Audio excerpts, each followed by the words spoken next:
the 2020 annual town meeting being held virtually, as you're all aware. I have no announcements before we start our business other than to run through the votes that we took on at the first session on June 23. These have been revised for in certain respects for people whose votes were improperly recorded or not recorded. And I'll try to run through these quickly, but for the record, the vote on the motion to postpone Article 16 to the next meeting failed by a vote of 80 in favor, 138 opposed, and 12 abstentions. The motion for the question on Article 9 succeeded by a vote of 178 in favor, 50 opposed, and 6 abstentions. The main motion on Articles 9 through 12, the Newbury project articles, passed by a vote of 229 in favor, 7 opposed, and 1 abstention, me. The main motion under Article 13 failed by a vote of 23 in favor, 210 opposed, and 4 abstentions. The main motion under Article 14 was passed by a vote of 217 to 10 with 8 abstentions. The main motion under Article 15 was passed by a vote of 202 in favor, 30 opposed, and 7 abstentions. The motion at the beginning of the evening to postpone many of the warrant articles on the warrant was passed by a vote of 223 in favor, 6 opposed, and 6 abstentions. And finally, the main motions on Articles 3 through 6 at the beginning of the meeting passed by a vote of 226 in favor, 1 opposed, and 4 abstentions.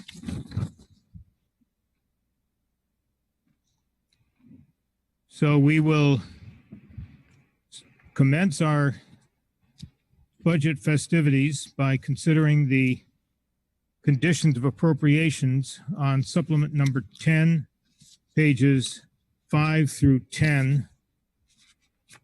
I have no one is asked to comment or ask questions about these, so we will pass on to the next item of business, which is the amended motion offered by Mr. Gordon and Mr. Rosenthal. It's moved by Mr. Gordon, seconded by Mr. Rosenthal on supplement number 8, page 1, to amend the conditions of appropriations that relating to the purchase or acquisition of riot gear.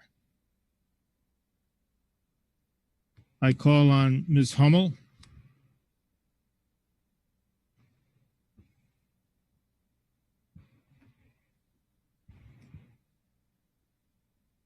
Thank you, Mr. Moderator. Amy Hummel, Town Meeting Member, Precinct 12.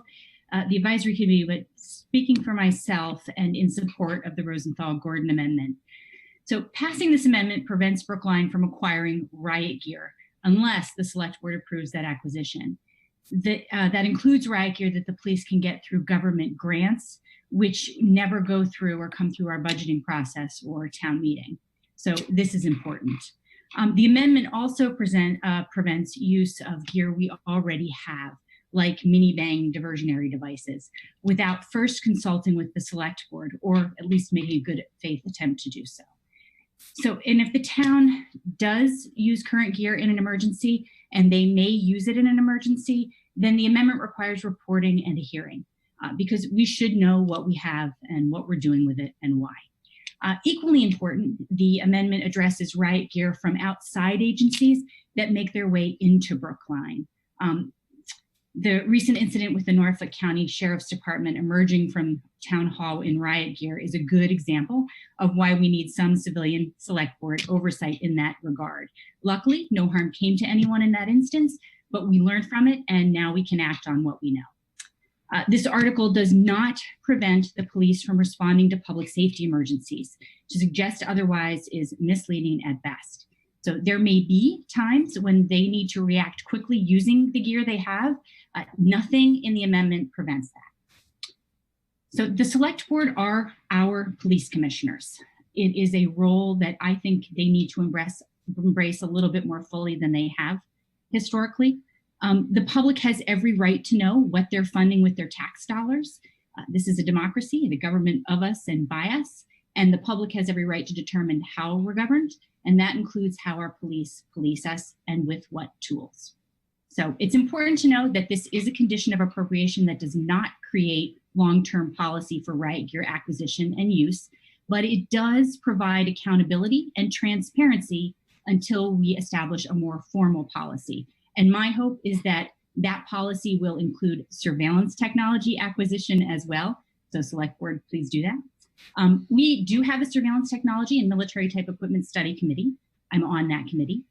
It's been 2 years since town meeting established it and a year since we've started meeting. We are still working on collecting information and making recommendations. So I urge the town to act affirmatively tonight and on this amendment, rather than wait for either the surveillance committee or a task force to study or propose policy later. That needs to happen anyway. This amendment provides transparency and accountability now.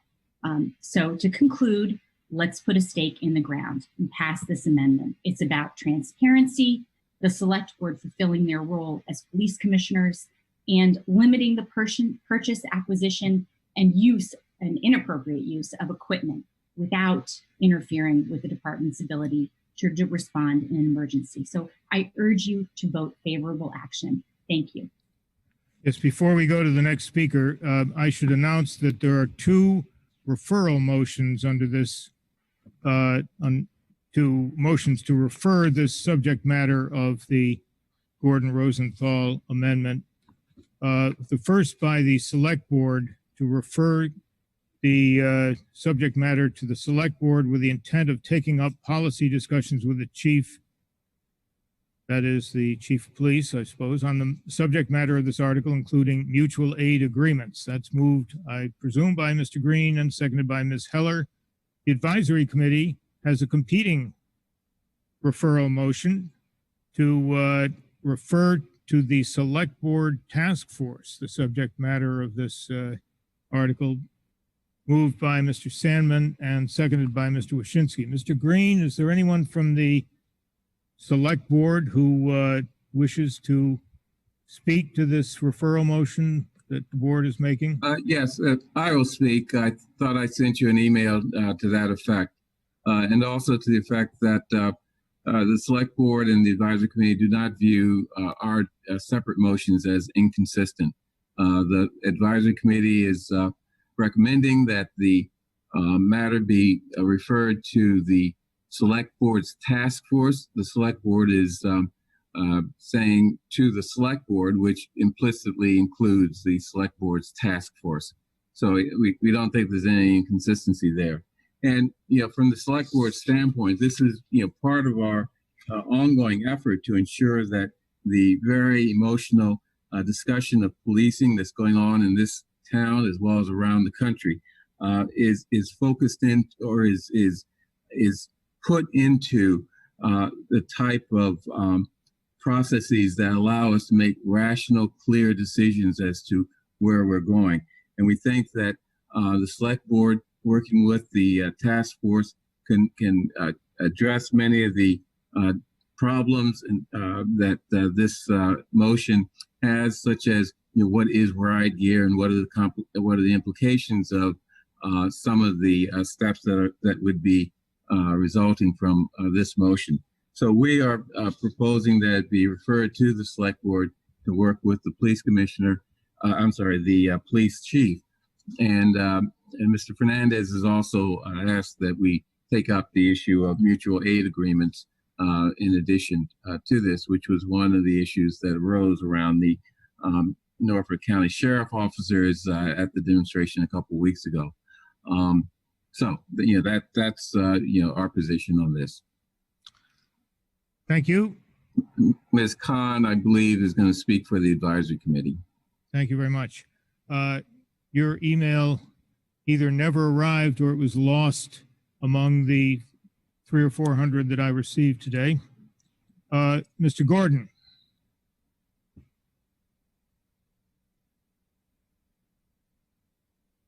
Thank you, Mr. Moderator. Neil Gordon, Precinct 1 Town Meeting member and a member of the Advisory Committee. As I've told this body before, I'm also a Vietnam veteran. I served in the United States Navy from 1969 to 1975.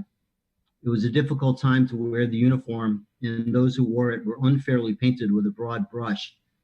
We deserve better. So do those who wear the uniform here in Brookline. Our police department is among the best, and we're not here tonight to take anything away from them. We're not asking for defunding. We're not asking you to ban anything or restrict its use. The so-called Gordon Rosenthal Amendment is about two things, and two things only. Transparency on the one hand, and the select board's job as police commissioners for establishing responsible policy on the other. Explicit in our amendment is a list of equipment referred to as riot gear, in quotes. I compiled it mostly by searching the term. That took me to a catalog page titled, quote, riot gear, unquote. I made a list.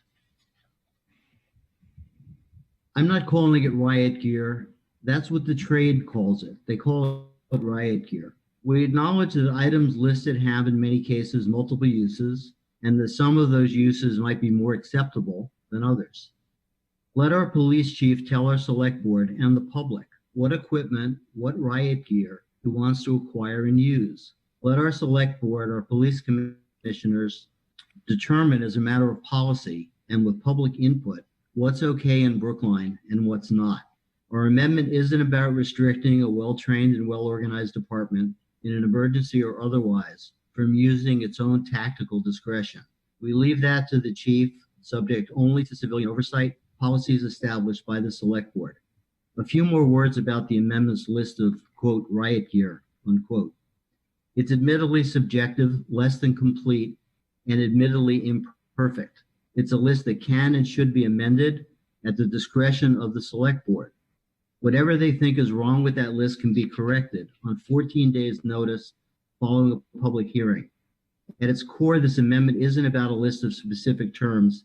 It's about transparency, and it's about the select board's job as police commissioners to set policy. It's policy that should guide the purchase and use of riot gear by the town of Brookline.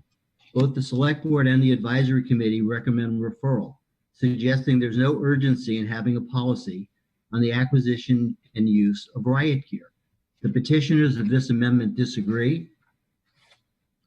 We ask you to vote favorable action on the Gordon Rosenthal Amendment. Thank you, Mr. Moderator.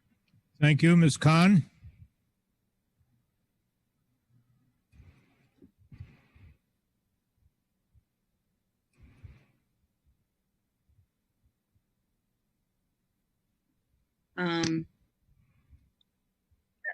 Yes. Thank you, Moderator Gatsby. And I need to find my remark. Hold on. So I apologize for this slight delay as I find it. Okay. Janice Khan, town meeting member from Precinct 15 and speaking on behalf of the advisory committee. It will come as no surprise to Mr. Rosenthal that the advisory committee had some problems with the language of this article. There was some vagueness to the terms and exactly how this would work in real space and time and in real situations. Despite Amy Hamill's comments to the contrary, we weren't sure exactly how this would work in an emergency situation. One example that we had was this condition of appropriation would prohibit the use of burglary tools, for instance, and would require contacting the select board chair for approval. When the advisory committee met with Chief Andy Lipson a week ago, we heard that this could be problematic if the police were called to a domestic violence crisis at, say, 3 a.m. and found the door to the residence locked and a probability that a person inside was in mortal danger. The responding officer would clearly not have time to get permission from the select board chair first. The authors conceded in the discussion that the amendment was written quickly. The AC agreed that it needed more time. The advisory committee also felt that this is exactly the sort of subject matter that should be part of the select board's task force.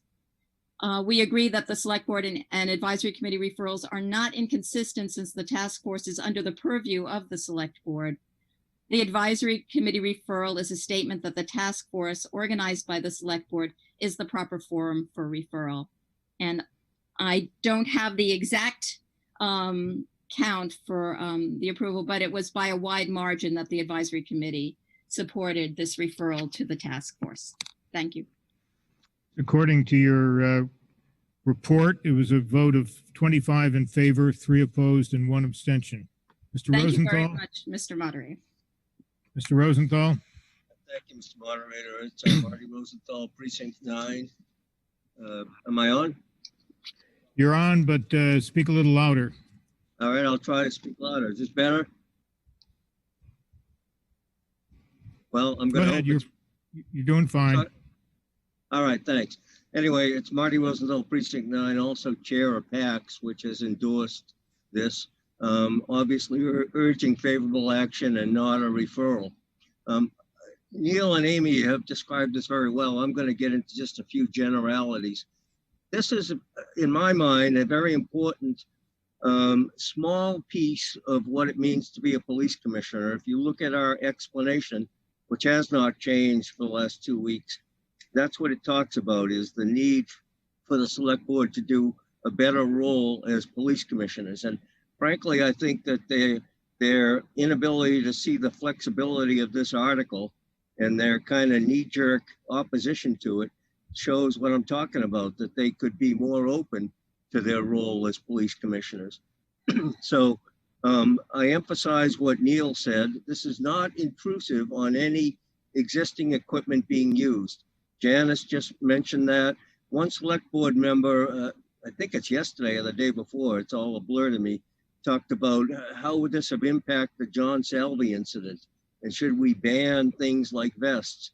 There is no ban in here. We changed it twice since we filed it to address what was originally conflated between purchase, acquisition on the one hand versus deployment versus use. And we've cleaned that up.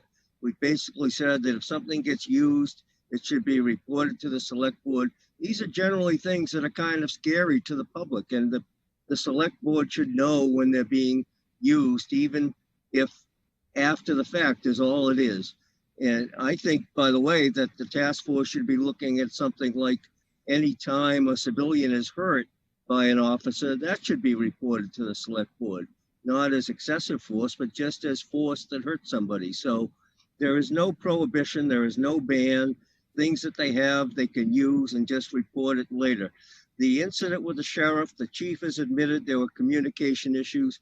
This is an attempt to address that kind of thing so that it might not happen again. Things happen, but this is an attempt to address it.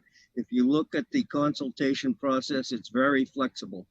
The incident is, however, a very good instance of something we can do something about right now. We don't need to wait. It doesn't hurt the police department. If there are problems later, they can be changed.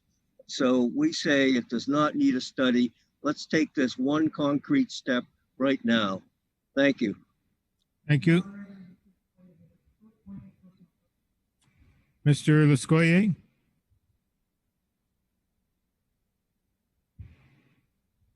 Thank you, moderator. It's David Lescuyer, Precinct 11 Town Meeting Member. I was looking for the languages, these referral motions. Has that been sent? How do I find it? I got the packets that were sent, posted on the town meeting files today, starting with 10, but I don't see that. I appreciate your assistance. All of the supplements, including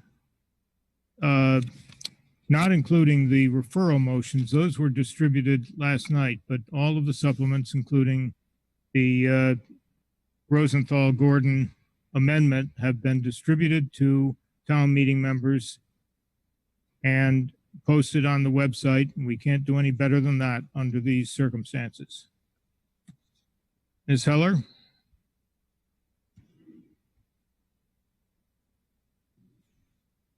Can you hear me? Yes? Thank you, Mr. Moderator. Nancy Heller, Town Select Board member, and asking a question and he making a point. I was concerned about this amendment because we need to have professional police input into what really is riot gear. I'm concerned because a couple of the items on the list appear to be defensive items to protect police officers when they're going into a dangerous situation. And I'm the one who raised the issue of John Salvi. And for those town meeting members who don't remember, it was, after all, 26 years ago. John Salvi was a terrorist. He was an anti-abortion and fervent anti-abortion, thought he was representing the church and representing God and the Ku Klux Klan and a few other hateful groups. And he shot up 2 different Planned Parenthood clinics. 2 people died, several were injured, and he wasn't captured until the next day. And I'm concerned that we would send our police into this type of situation without the defensive gear they need, such as bulletproof vests, to protect themselves. So that's why I would vote for a referral to the task force, because we'll be able to have a more robust discussion and a better understanding of what is involved here, and what riot gear would be banned. I have no problem, for instance, banning assault weapons, no problem at all. But I do have a problem with things on the list that look like, chest protectors. They're not those chest protectors, I assume, are for the police and for anyone who's going to be going into this situation. And so I have not gotten an satisfactory answer to my question to Mr. Rosenthal yesterday about the necessity for having those items not on the list.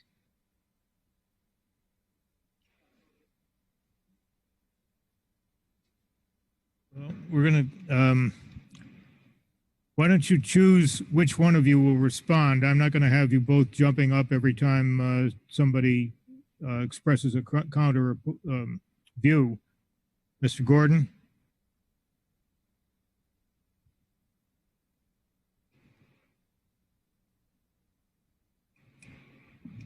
Thank you, Mr. Moderator. Just a quick response. There's nothing in this condition of appropriation in this proposed amendment that restricts the use of any item. It doesn't require consent. If the chief has a need to tactically deploy, if the department has a need to tactically deploy or acquire something in an emergency situation, it requires no consent whatsoever. The chief can go do what he has to do, protect his force, protect the public, and only report it afterwards. There is no language to the contrary in the Gordon Rosenthal amendment. Thank you, Mr. Margolis.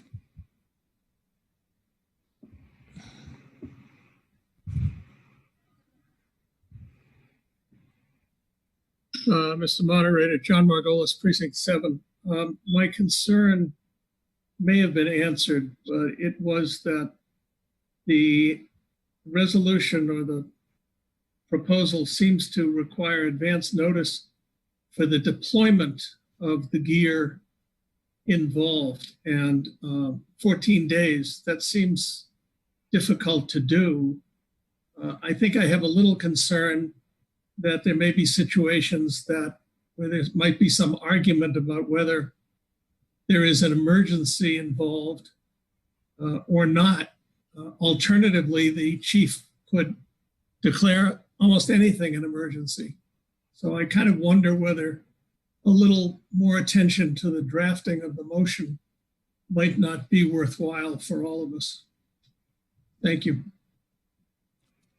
Ms. Neuefeind?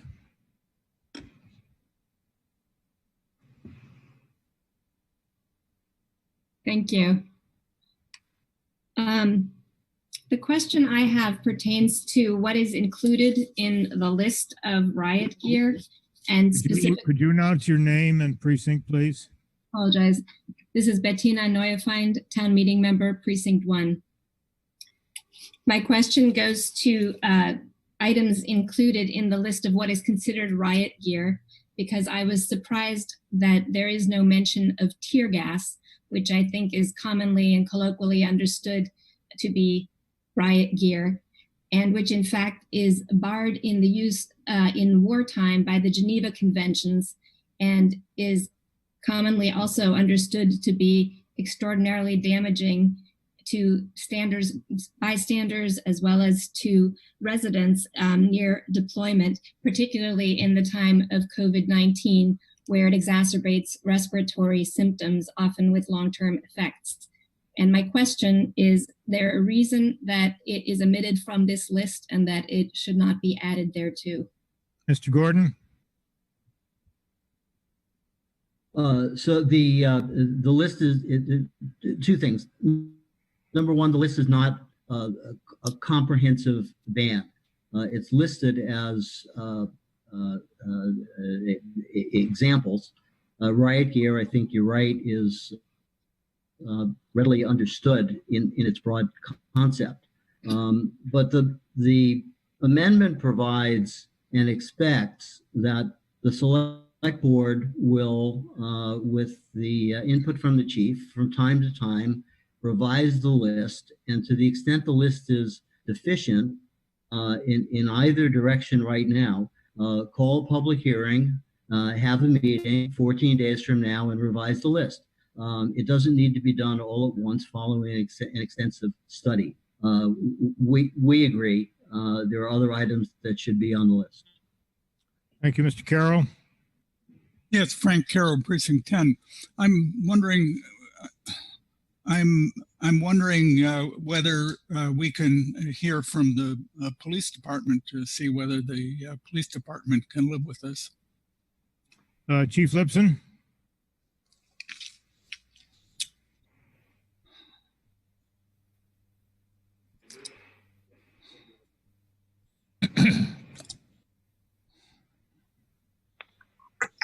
Thank you, Mr. Moderator. The police department has no objection to being transparent.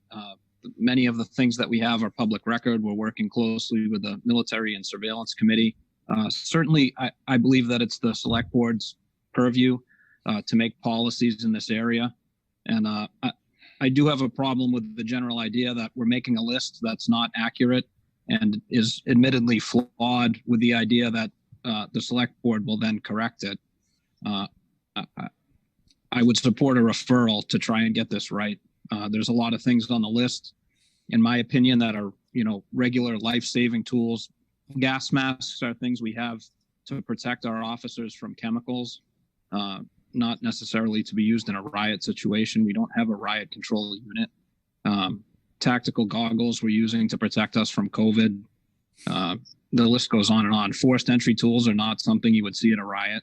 And to reference the other call, we do not possess any tear gas. Thank you, Mr. Ridgway. Mr. Stone?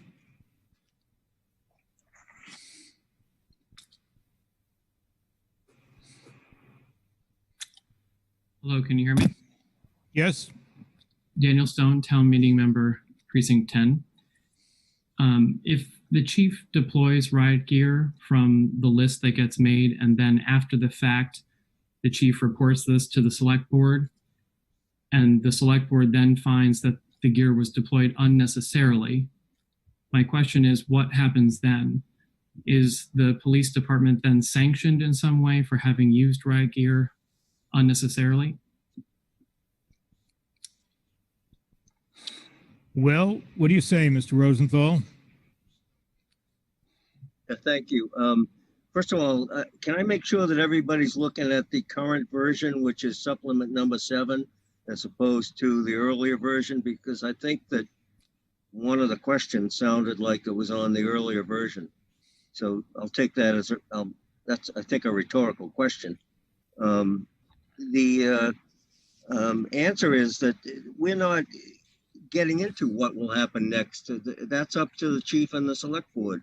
I cannot imagine, having been what was then called a selectman, that kind of a mistake would get the chief into big trouble or anything like that.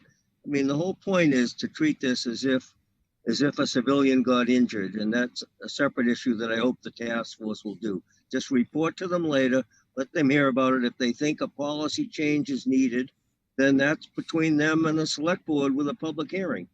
So you're asking for a crystal ball as to specifics that we cannot really foresee. I mean, they might happen, but we can't foresee what the actual details will be. Thank you. Mr. Ananian?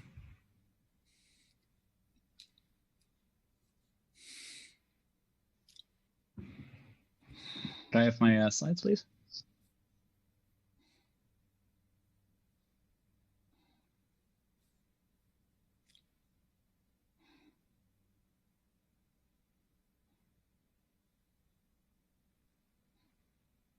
There we go.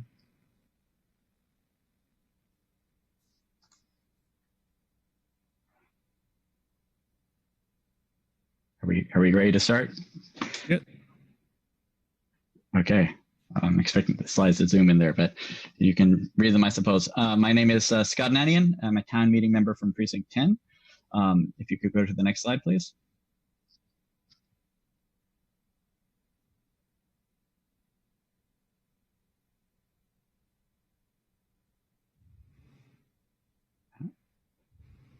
Seems like, unfortunately, I can't see the desk there, so I can't tell when we're having technical difficulties.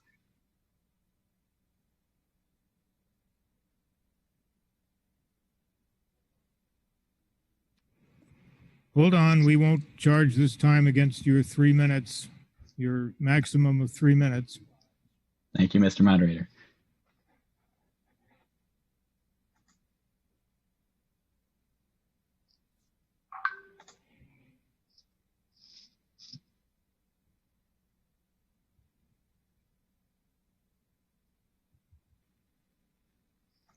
Well, that's the next slide, so I guess there we go. Okay, so I've been an advocate for community police oversight for quite a number of years now, not because I'm anti-police or hold some kind of grudge, but simply because as a computer scientist by trade, I know the importance of testing and of verification. Collaboration on oversight and verification builds trust on both sides, both from the police side and the community, and can give the police a valuable ally when changes are necessary, either initiated by the police or the town. And as you all are aware, there have been discussion of changes. My 2018 warrant article was referred to committee, where I and others, including representative of the ACLU, meet with Lieutenant Campbell and Officer Hatchett from the police department once or sometimes twice a month. And I'd like to suggest creation of that committee was a benefit to the town. So in the spirit of verification, I'd just like to show you some of the items that we're talking about and the amounts we have. It's not an exhaustive list, but this is what Brookline actually has as opposed to the list that you might see in front of you. And I'm not making a claim that these are riot gear, so-called, or not. You can see my sources here. Next slide, please. So first, how often do we deploy cops in sort of crowd control situations? Well, this month, I'm sure you will agree, has been somewhat unusual, but these are the deployments we've had since May 30th, courtesy of the Chief of Police. Next slide. And these are some of the things we have. We have 3 pepper ball launchers, 1 in every supervisor car. They look something like this. Next slide. We have pepper spray, which we equip every officer with. There's 123 of those little things floating around. I think I believe on the belt of each officer. Next slide. We also have a small number of shields. I don't think ours actually have those lights, but I could be wrong. Next slide, please. And we have a couple flashbang grenades. These are actually, as the chief said, part of the special response team. I'm bringing them up just because you've seen them misused in other departments around the country. We have them, but not very many of them, and they're not very expensive. Next slide, please. We also have, I guess, what should be called A tear gas, perhaps not the tear gas, but it causes tears and is a gas. And again, this is something which the special response team has. Next slide. 1 minute. And we have not rubber bullets, they're 40 millimeter launchers with a sponge round. Next slide, please. So that's just to say, this is to conclude, there are useful and legitimate uses for this gear. We've all seen it abused elsewhere. So I think it is worthwhile to prod the select board to pay special attention when these items are acquired. And so I do support this condition of appropriation, but I also support the select board referral of this condition. I think that would solve the problems. I'm not sure this is a matter for the task force. I do think having a public process here instead of burying the details or having a huge list of stuff, most of which we don't actually have, will actually help build trust. Thank you. Mr. Warren?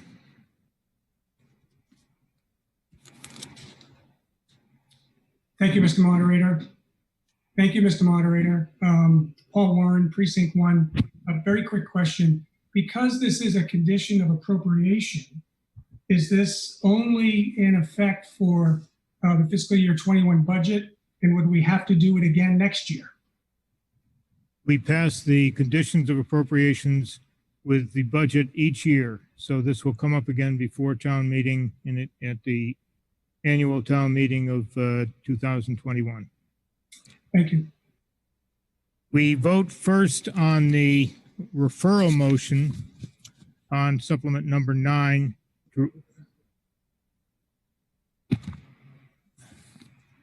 Mr. Richmond.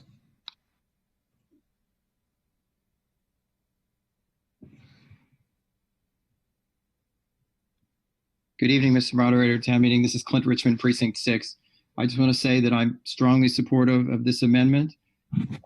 I'm getting a little frustrated that, you know, we refer things to committees and it takes a long time, and I don't think we get a lot out of them as much as the people who put the time into these various requests are demanding. So I urge everyone to vote favorable action on the Rosenthal-Gordon amendment. Thank you. We don't need to call the question because I have nobody else in the queue, and we'll turn to the referral motion on supplement number 9 to refer the subject matter of this motion to the select board and its task force. If you vote favorably on the referral motion, we will not consider the main motion, the Gordon Rosenthal motion. If you vote against the referral motion, we will then vote on the Rosenthal-Gordon amendment.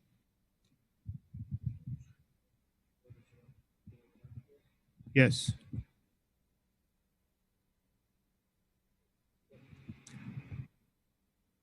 Okay, the timing has started. Vote 1 if you hit, select 1 if you favor a referral, 2 if you oppose the referral, and abstain if you abstain.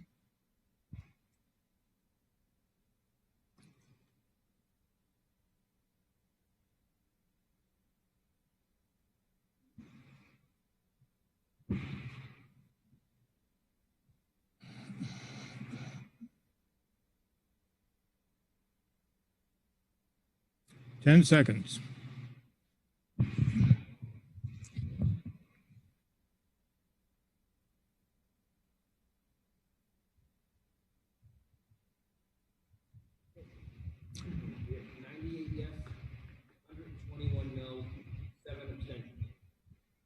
Mr. Jones?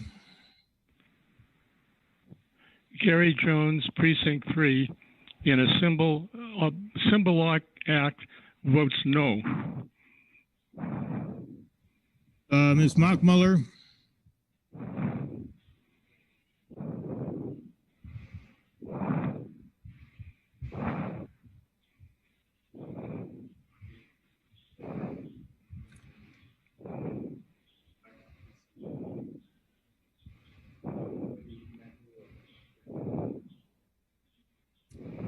Okay, Ms. McNally?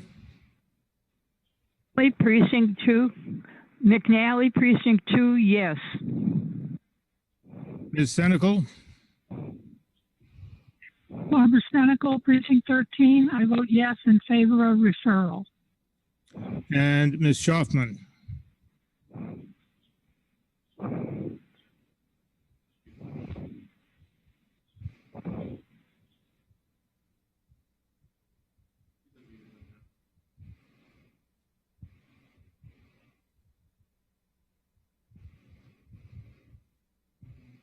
Ms. Schaufman?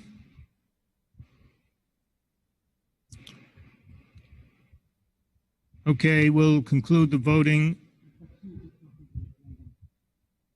Who are they?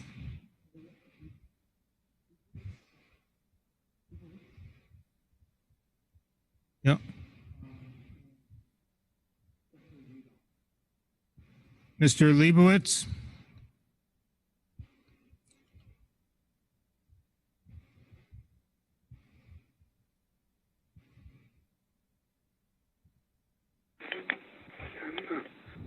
Mr. Leibowitz? I'm not a town meeting member.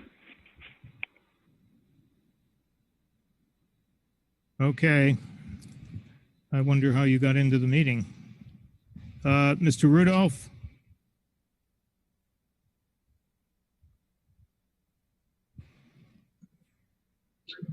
I already voted on Zoom. Okay, the motion fails by a vote of 100 in favor, 122 opposed, and 7 abstentions. We turn now to the Gordon Rosenthal amendment on supplement number 7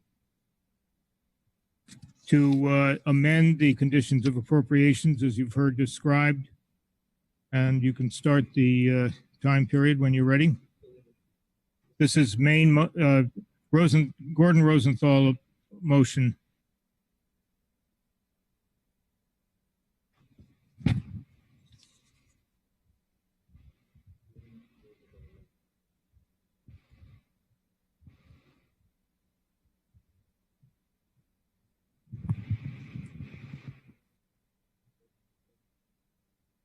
Okay, the voting period is commenced. Yes, if you favor the Gordon Rosenthal amendment. No, if you oppose it. And abstain if you're abstaining.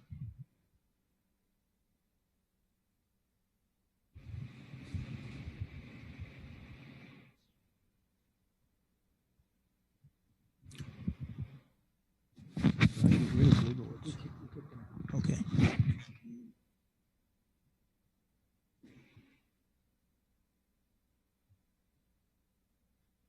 Ten seconds.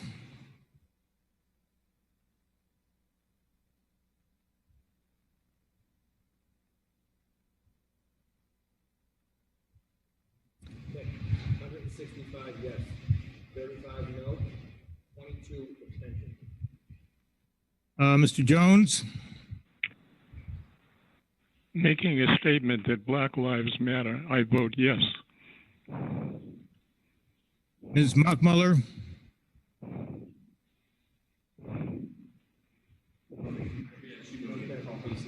Okay, Ms. McNally? I already voted online. Thank you. Ms. McNally? 2 yes. McNally, precinct 2 yes. Ms. Senecal? Senecal, precinct 13, I abstain. And Ms. Schaufman? She's what?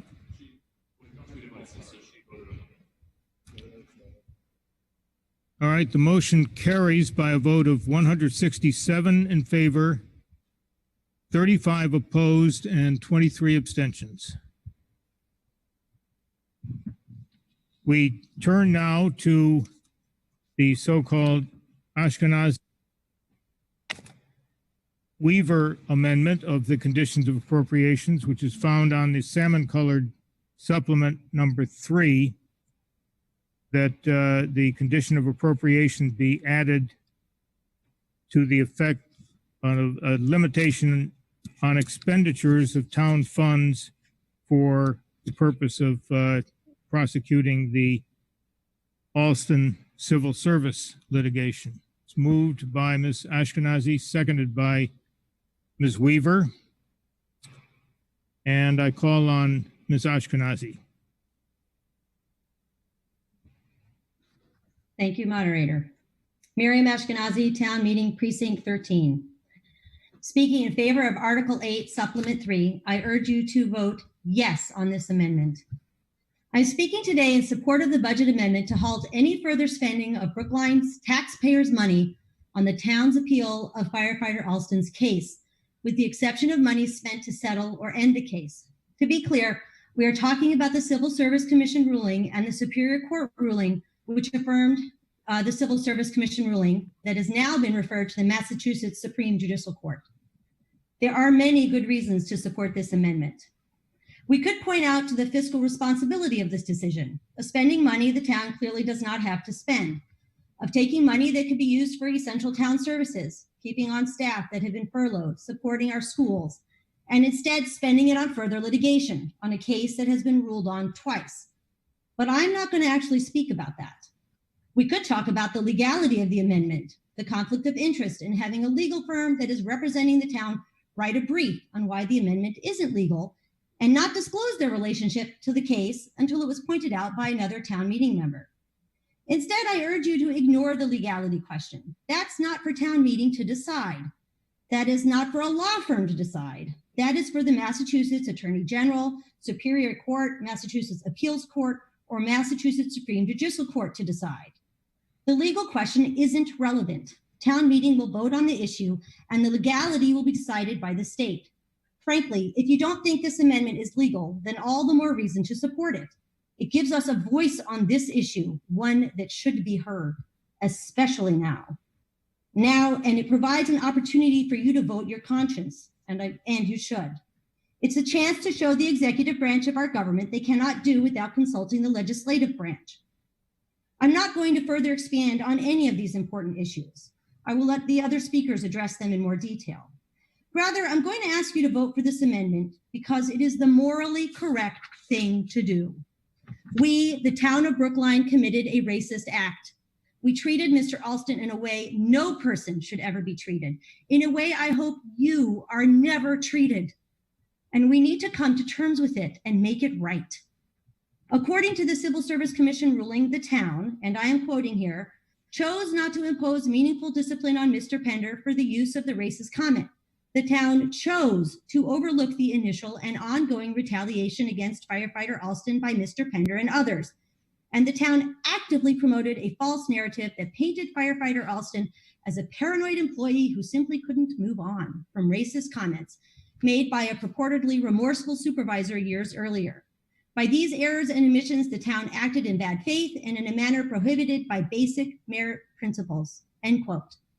Now we, the town, must choose to actively repair this transgression. We need to be anti-racist in our actions. And the first step is not spending any more money on this case, accepting the ruling and working diligently to make things right. Now this case is going before the Massachusetts Judicial Supreme Court, and the eyes of the state are on us. Now we have to ask ourselves, what side of history do you want to be on? At the last town meeting, we voted to apologize to firefighter Alston. Let us make sure it is not an empty apology. Know better, do better. Join me in voting yes on this amendment and making a powerful anti-racist statement. I want to be on the right side of history. Please join me there. Thank you. Thank you, Mr. Green.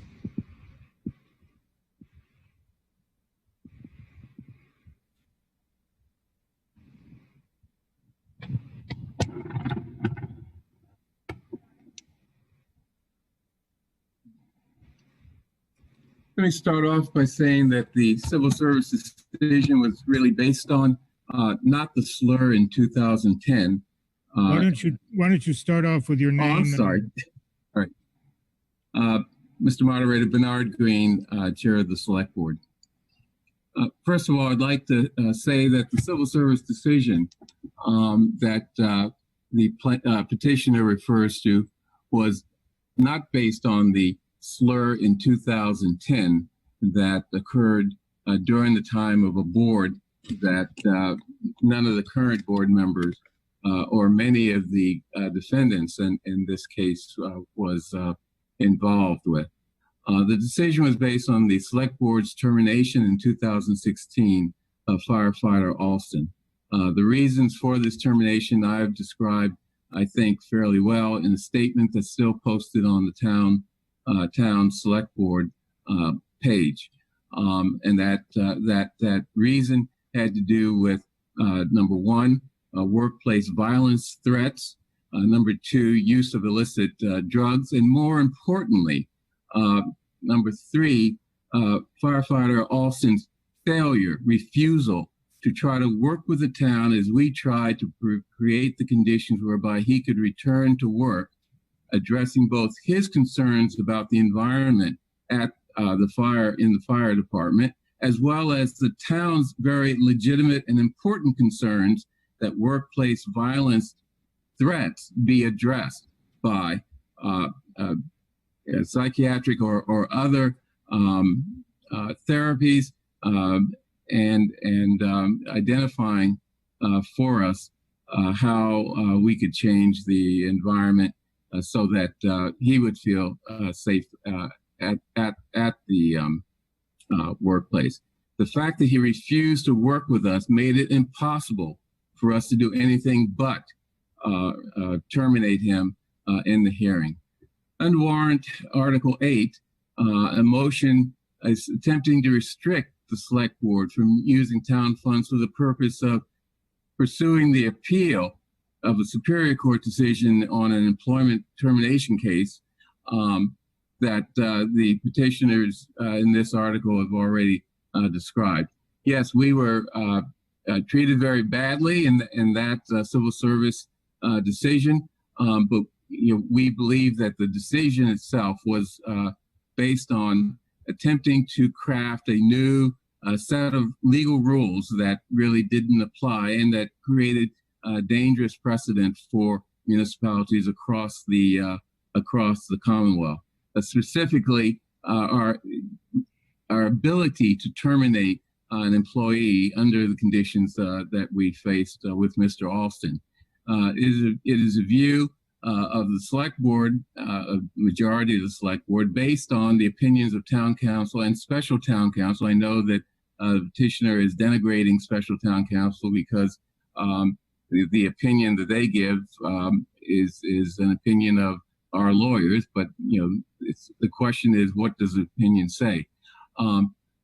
That the legislative body of the town meeting, is stepping outside its realm of authority by attempting to restrict the executive body of the town in the prosecution of litigation, violating town bylaw 3.131, which town meeting established, which states that the board is explicitly authorized to institute, prosecute, defend, compromise, and settle claims, action suits, or other proceedings brought by on behalf of or against the town.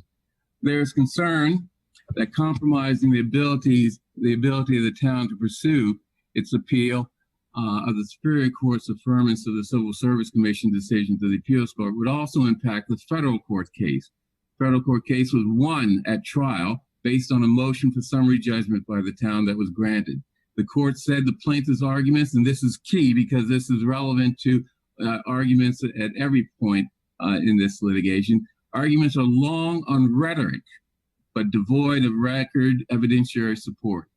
It appears that the plaintiff, however, is trying to insinuate the civil service decision into the proceedings by making an appeal to the appeals court, federal appeals court. It's interesting and ironic that no one is questioning or pressuring the defendant or the plaintiff in the federal case to also stop the appeal and begin to talk to the town about a settlement. We've always been open to settlement, and we've always been rejected by the plaintiff here. The select board voted no action on this motion, 3 in favor of no action, with 1 against no action, and with 1 abstention. We learned today that the Supreme Judicial Court of Massachusetts has reached down sua sponte to take this case from the appeals court. Both sides in this case have claimed as good news for their side. I'd like to ask town council to give her view of the issues of statewide importance that may have caused the Supreme Judicial Court to take this case. Can we ask town council to give us their view of that? Okay, Ms. Murphy. or assistant town council, whoever's available to do that. Jocelyn Murphy.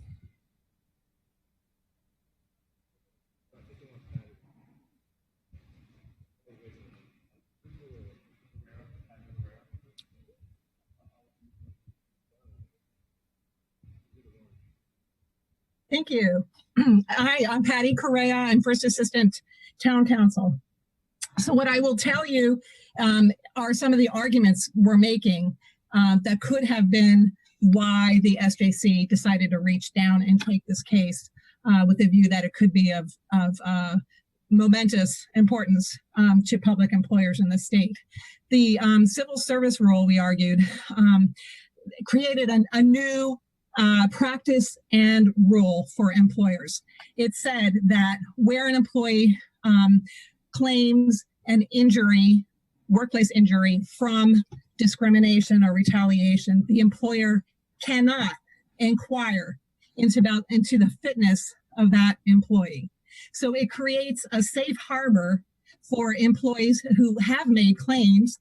And in this case, as Select Board Chair said, in this case, we dealt with 3 instances of very concerning workplace shooting statements, including one made to Chief Ford about getting caught in the crossfire.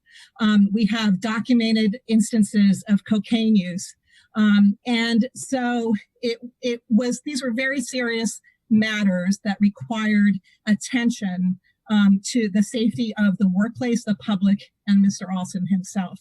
And the rule prevents an employer from determining whether that employee is fit to return and set conditions. This flies in the face of very well-established precedent. And you may be aware that, in fact, the town won at the Civil Service Commission in 2017 based on a virtually, as far as I know, uninterrupted precedent saying that unfitness is just cause for termination.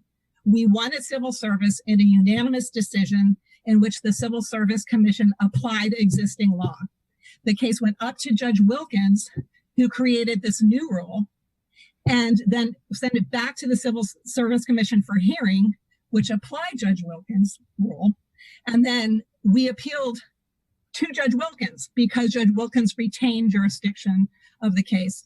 And Judge Wilkins on round 2 block copied from Judge Wilkins in round 1, and the town lost. And of course, we needed to appeal to get to a new decision maker. So a decision was made to go to the Mass Appeals Court. Now the SJC has taken the case. So that's one basis. Another argument we had is that the decision applies just a subjective view of unfairness, reaching back 6 years before termination when there's a 10-day statute of limitations in the civil service law that's jurisdictional. So really all the Civil Service Commission should have looked at is the termination. Why was the termination made? Was it because of race? Was it because of speech? Was it because of discrimination claims?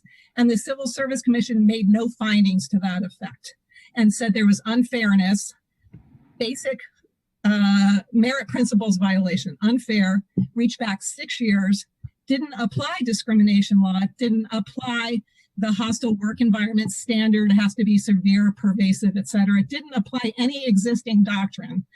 So those are some reasons, those are some arguments that we made.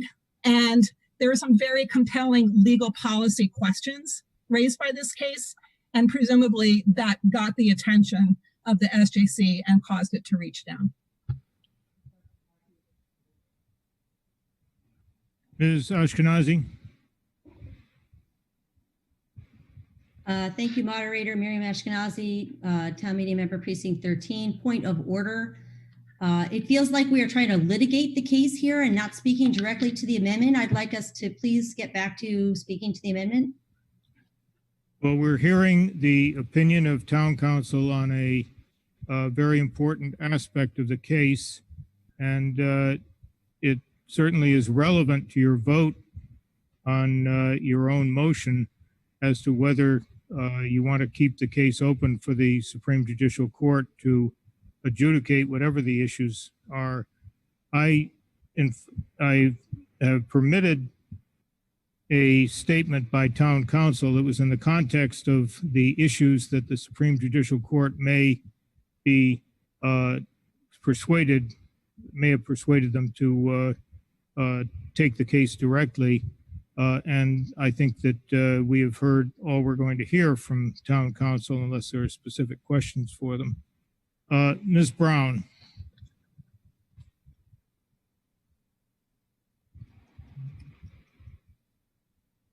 Hello, Deborah Brown, Precinct 1. And yes, while I was listening to sort of the description of the case, I mean, ultimately, it was my understanding, and I, of course, have not looked at a labor law case in quite a bit, but I thought that when the case was kicked back, part of what they said was that the issues were, one, ongoing and pretty much pervasive, but that you did not get to the civil service issues because the discrimination was just so ongoing that you can't really get to the labor issues because the civil rights issues or the discrimination was just so overwhelming. And so I'm not absolutely sure, but it seems to me that some might have a slightly different interpretation of the case. So I just wanted to put that out there. So if we're going to be arguing about what the decision actually said, I think it actually said something different. And in fact, that the behavior on the part of the fire department and the town it was not just one act in time, but that it was ongoing. And that was the problem. And so the Supreme Court may in fact be dealing with that, but they're also going to have to answer the question whether the town actually just continued to act as well. So that's my point. Thank you. Ms. Westfall.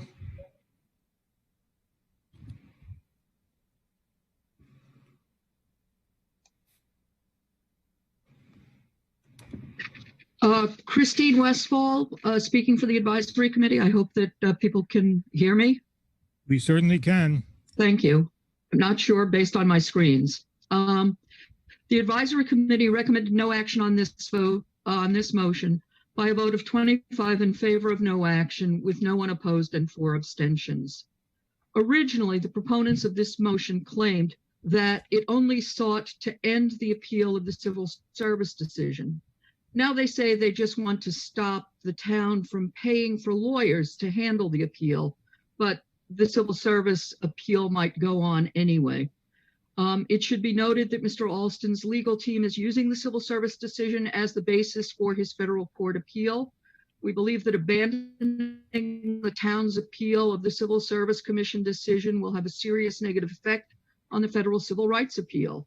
The town was granted summary judgment in the federal civil rights case, and Mr. Alston's legal team is appealing the summary judgment decision in favor of the town, that favored the town.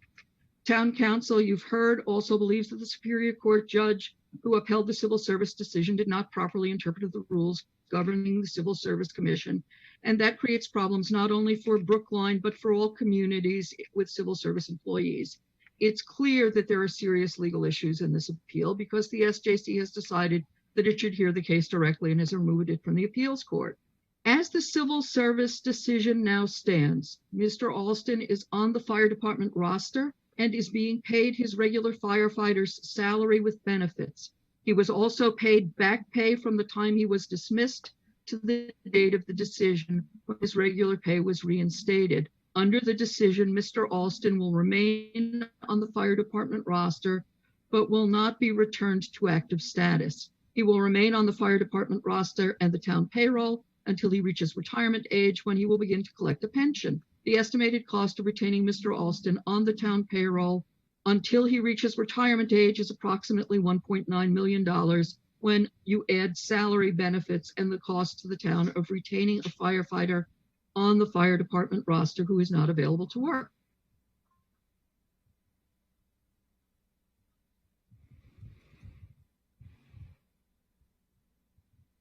I'm sorry, does that conclude your presentation, Ms. Westfall? The town has tried to done. The advisory committee has been told that the town remains willing to discuss settlement with Mr. Alston's legal team, but the case cannot be settled unless both parties agree to discuss settlement options, and that has not been the case with Mr. Alston's team. Members of the advisory committee recognize the wrongs that Mr. Alston has suffered, but the AC has tried to balance the financial consequences, the moral question regarding what we owe Mr. Alston, and the legal impact of being forced to abandon the appeal. The advisory committee recommends no action on this amendment strongly. Thank you, Ms. Weaver.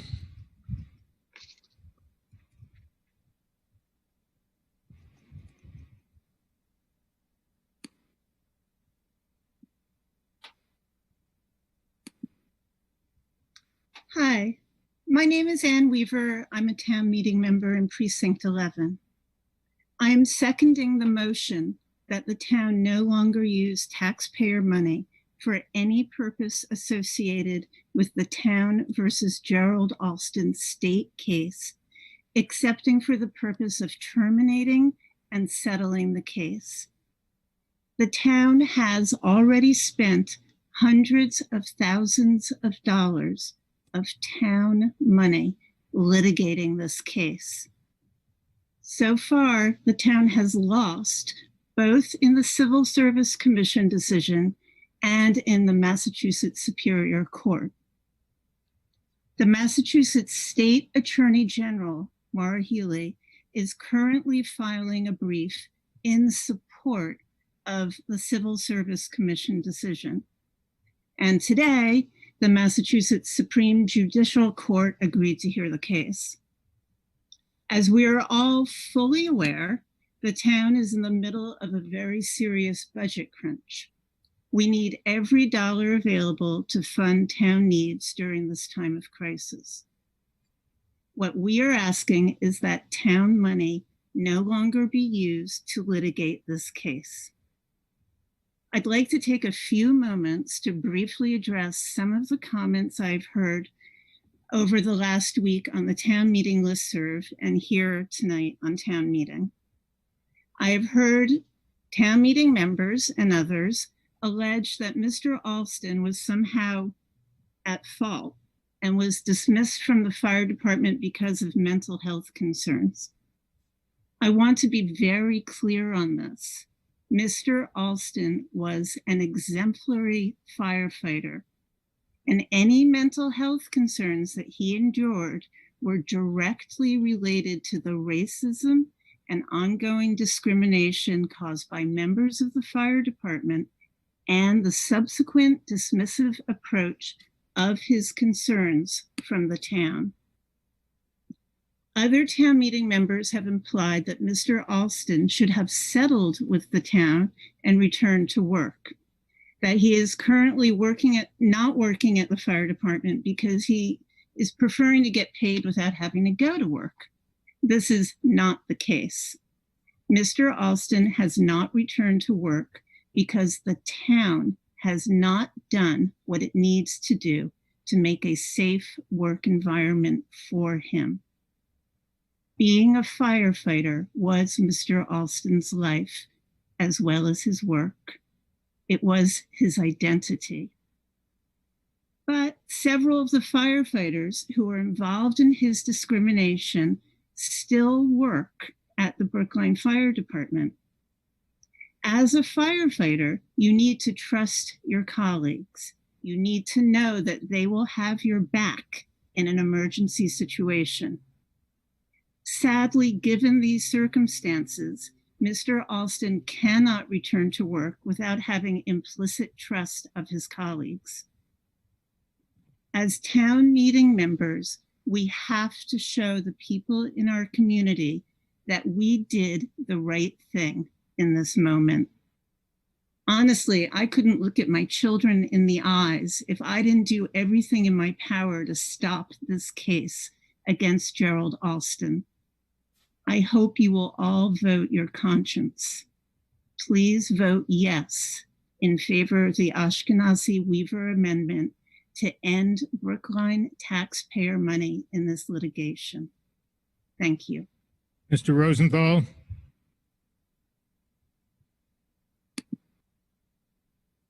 You never know if you're on. Am I on? You're on. Yes, thank you. So again, I'm Marty Rosenthal, Precinct 9. I'm not fit for PAX, which has abstained on all Alston issues with several people involved in the federal case. And for instance, FYI, I represent Stanley Spiegel in that. His case, if you care, proves that neither allegations nor complaints prove wrongdoing. Do this motion supporters also drink the Kool-Aid about two other folk heroes, Officers Pilot and Z? If so, read their settlement. Stanley's case was by two judges dismissed and deemed frivolous with $20,000 sanctions on Alston's lawyer, now being appealed by him. I agree that town meeting can't eviscerate the board's bylaw right to litigate cases or to discipline employees. Can town meeting trump, civil service discipline process? How about police discipline? Could town meeting preempt that too? The federal case is, if you'd look, obviously not unrelated. I circulated Alston's summary judgment brief 6 times, citing the commission conclusions, later hopped upon an oral argument. Even the commission used mostly undisputed facts, but their legal conclusions are both legally novel and dangerous to 351 communities, not just financially. Ms. Weaver now offers us her version of the facts to the contrary. Can anyone here explain Alston's willingness to settle, as the motion cavalierly asserts, as if the town can simply do that on their own? After 4 decades here, I wish I could say in town meeting, I believe that town meeting would never want a firefighter working with untreated issues of threatened violence and drug abuse and refusing to deal with them, to cooperate in dealing with them. How many here have read the 3 briefs? How many will tell you that our firefighters should take him back without any treatment? This demeans our courageous firefighters, as do the proposed thoughtless sledgehammer budget cuts that we're going to talk about later. The White House maniac right now brings out both the best and the worst of those who loathe him. Everything's now, yes, legitimate emotion, but knee-jerk and soundbite solutions. Facts don't matter even to many progressives, and many people don't even open attachments, let alone read them. The petitioners rushed to debate this before today's excellent reports was frankly unseemly, and their certainty that a pro bono lawyer will take over is frankly laughable. Do the original sins by and about Lieutenant Pender justify either full lifetime pay without working or a blank check? We're here as legislators not to punish the town excessively, basically out of excessive guilt and sympathy. As to Ms. Ashkenazi's moral priority and attempt to brush aside the legal issues, I deal every day with issues of both excessive punishment and legal issues. The motion implicates both, and you people can't, to feel better about Brookline, pretend otherwise. Thank you. Thank you. Mr. Gasach?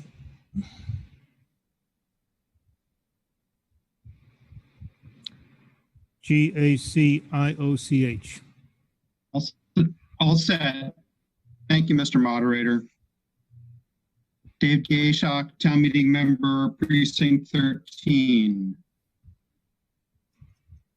Colleagues, please join me in voting for the Ashkenazi-Weaver Amendment. Doing so is even more important now that the Massachusetts highest court, the SJC, has taken up this case. I'm sorry, I'm going to drop video because my connection's not working very well now.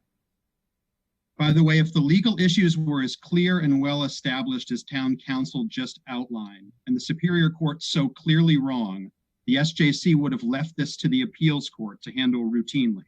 That's not what they did. One of 2 things is going to happen if the town keeps pressing this appeal. Option 1, the town could lose again, just like we did at the Civil Service Commission and at the Superior Court. Now at the SJC level, that loss would be even higher profile. The highest court in the Commonwealth would issue a written opinion with Brookline's name on it, talking about the awful racism that Gerald Alston experienced working at our fire department and our town's continuing inability to fully address that problem to make it safe for him to come back to work.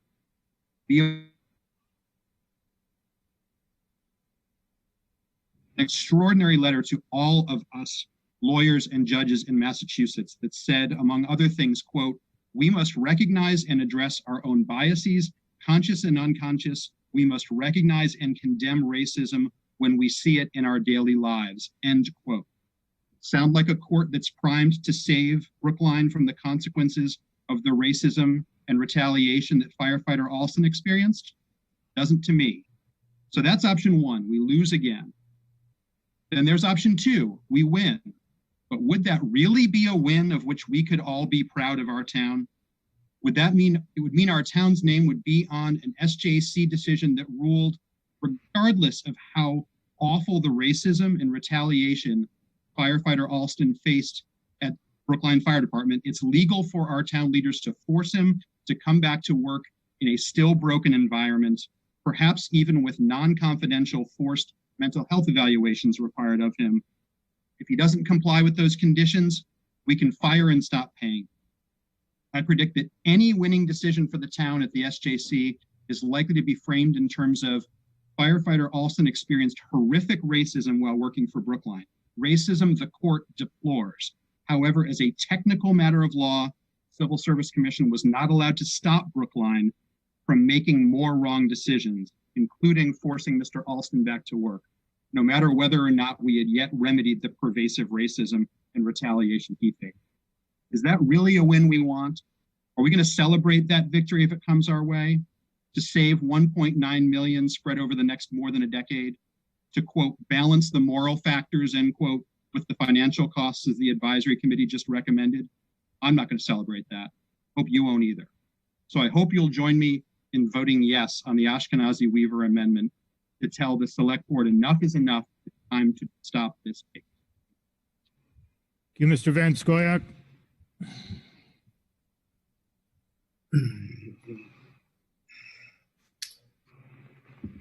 Yes, I'm John Van Scoyoc from the Select Board, and thank you all for listening. Many of you lawyers and non-lawyers alike have questions as to the Alston legal claims and the town's defense.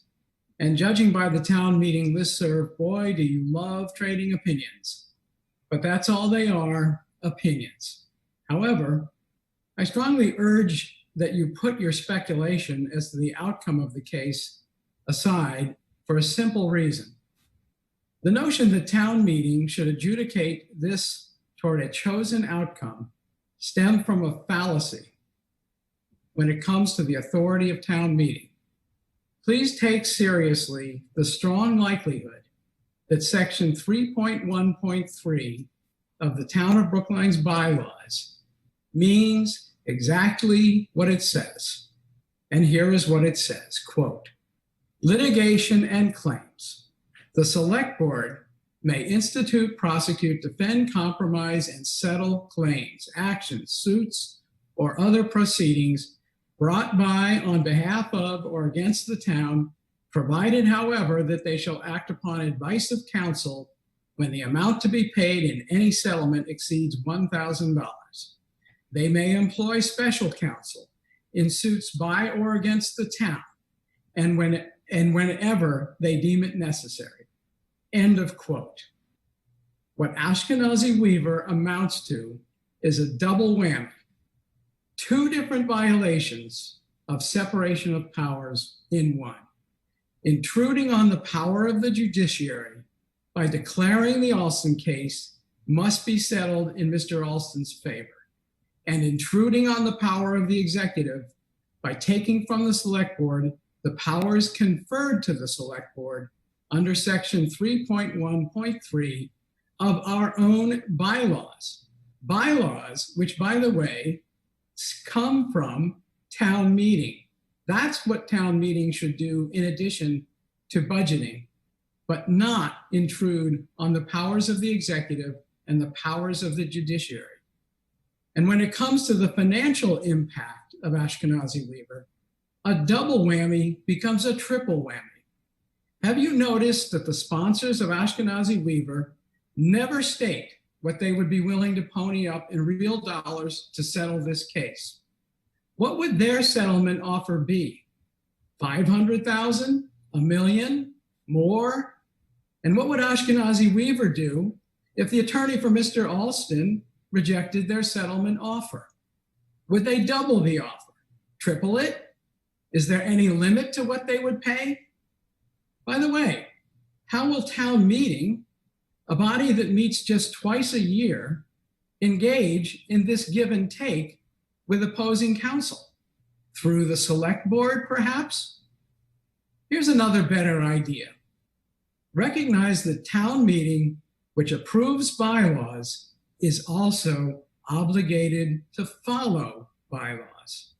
Section 3.1.3 of the Town of Brookline's bylaws would be a good one to follow in this instance, for the sake of a prudent settlement of the Alston case, and for the sake of avoiding a needless Brookline versus Brookline legal battle over town meeting's misguided attempt to intrude on the authority of the select board.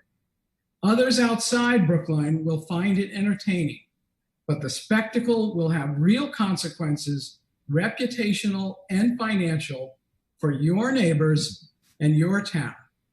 And thank you as always for listening. Okay, I'm going to, we've had several 4-minute speeches, and I think that's appropriate in introducing this complicated subject. But from now on, I'm going to strictly enforce a 3-minute rule, starting with Ms. Schweitzer.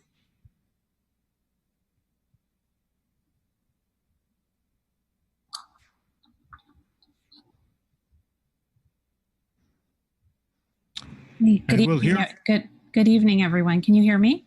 Yes. Thank you.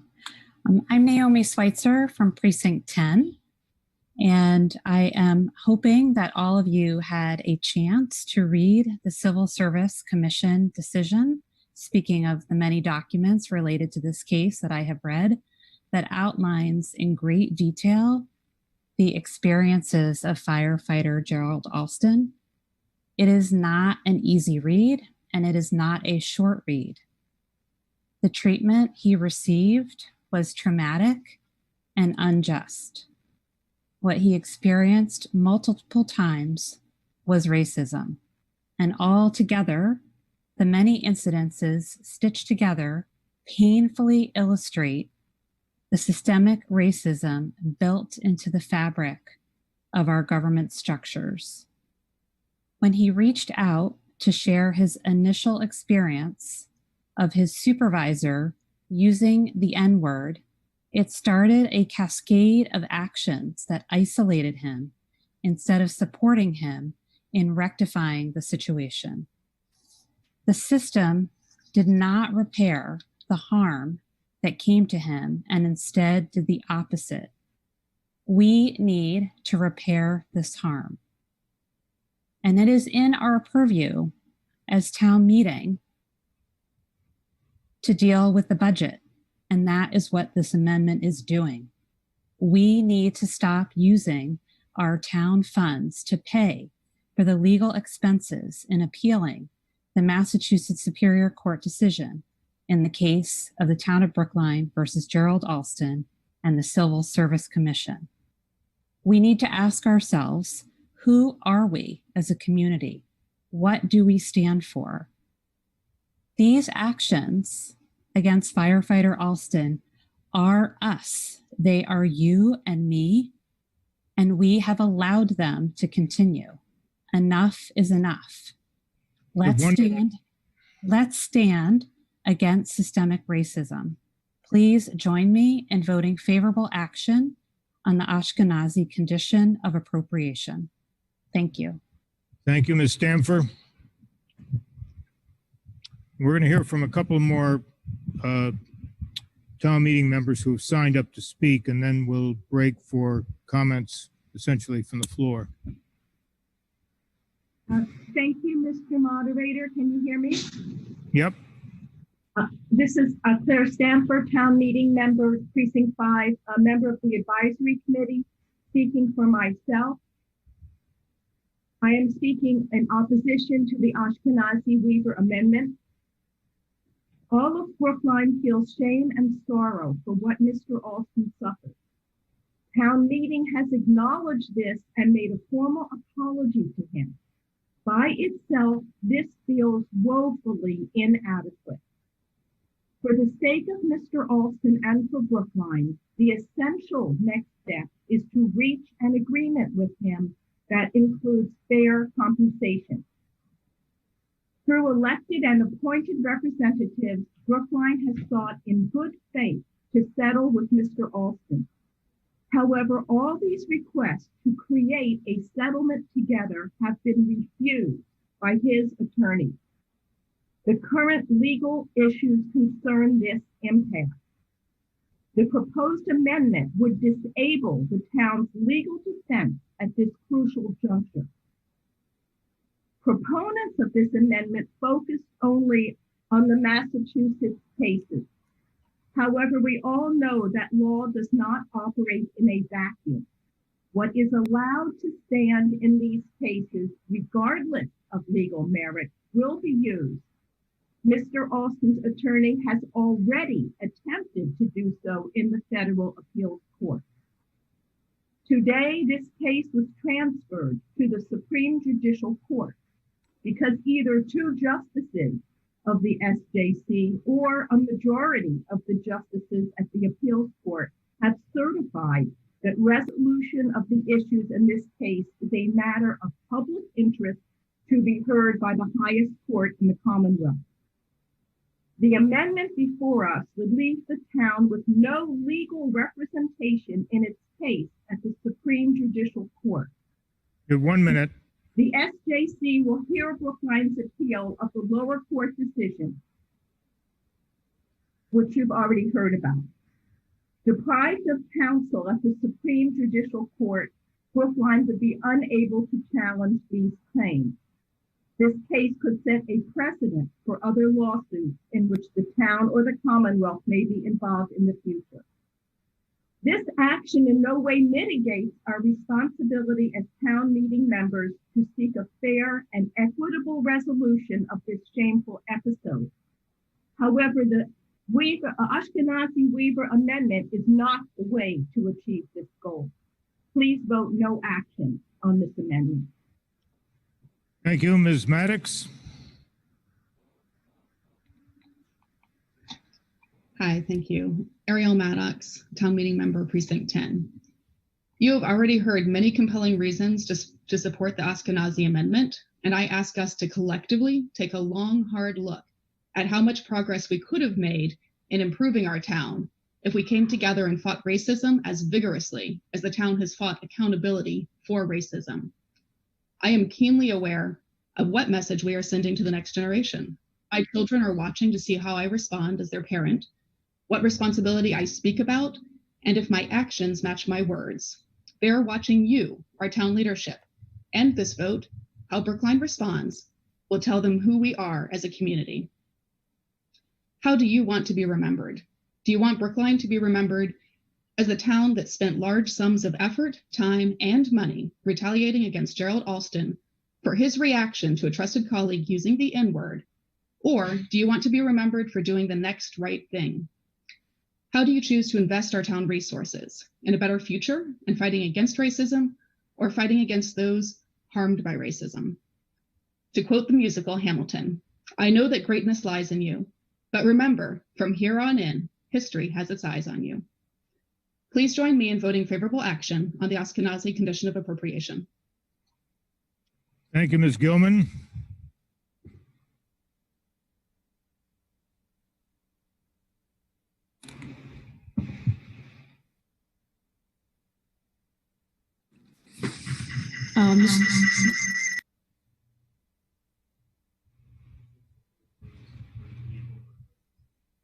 Speak on this topic. I was instead speaking on the proposal that will come before town meeting on the task force.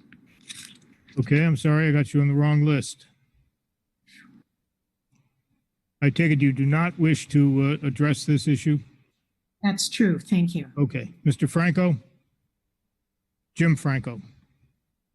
You can, not the chat monitor. Can you hear me? Yes. I am Jim Franco, town meeting member, precinct 1, speaking in opposition to the Ashkenazi motion. As some of you may know, I am related to the defendant in the federal lawsuit against the town and certain individuals involving some of the same issues that are the subject of the civil service appeal. I'm departing from my prepared remarks in light of the unexpected and unusual development we learned about today, which is that this case is going directly to the Massachusetts Supreme Judicial Court. With the details of how this process will work is not yet disclosed. I am not sure what this means or if it favors one party or the other. I do think it's even more important now that the motion before the body is defeated. If we believe in the rule of law and that our adversarial system of adjudicating disputes eventually gets to the right decision for the system writ large, I hope that we all respect the process, and I think we should let everything play out rather than intervening as a town meeting body. In this case, the plaintiff is an employee who brought action or made complaints in multiple forums against the town and several individuals. Town council is supposed to defend the town and town employees in disputes and litigation. Failure of the town to adequately defend employees or support departments, boards, and commissions when there are legitimate disagreements that may be costly to the town and discouraging the morale of our workers and volunteers. I think the decision to continue litigation is an executive branch select board decision, and past select boards have determined it proper to defend the town against the actions brought by the employee in this matter. Both the parties, the town and the employee, have lawyers, and we should allow the employee plaintiff to get to his result without our interference. The Civil Service Commission conveniently numbered what are identified as findings of fact, 1 through 238. These include a number of instances where the employee, the attorney representing the employee, or both, did not respond to town communications or did not appear for appointments. These include the following numbered findings: number 150, number 193, number 198, number 201, number 208, number 209, 210, 211, number 213. You have 30 seconds. Number 233. Please vote no on this motion. Thank you. Thank you. Ms. Nobrega. Thank you. Mariah Nobrega, town meeting member, precinct 4, and member of the Commission for Diversity, Inclusion, and Community Relations, speaking for myself in favor of the Ashkenazi Amendment. In May 2019, on warrant Article 27, town meeting overwhelmingly voted to apologize to Gerald Alston. I want to quote from the report of the Commission for Diversity, Inclusion, and Community Relations on that warrant article. That report states, Article 27 is an opportunity for town meeting to demonstrate its moral leadership and take initiative by apologizing to Gerald Alston and committing to ensuring nothing similar ever happens again. And town meeting did just that. We demonstrated moral leadership and initiative. Well, it's time to do that again and more, to exercise our power of the purse and tell the select board they cannot spend our money on this. By voting in favor of this condition of appropriation, we can again demonstrate moral leadership and initiative. We can speak with a unified voice to say enough. We have had enough. Mr. Alston has had enough. Enough. Tell the select board enough. Tell them that they are morally wrong to consider pursuing this further, and if they do so, they proceed with neither the backing of public sentiment nor the backing of public funds for that immoral endeavor. Please join me in voting favorable action on the Ashkenazi Amendment. Mr. O'Neill, and then we'll proceed to the queue of people who wish to comment or ask questions. Donnell O'Neill. Donnell O'Neill Sr., town meeting member, precinct 4, also part of the advisory board. Speaking for myself.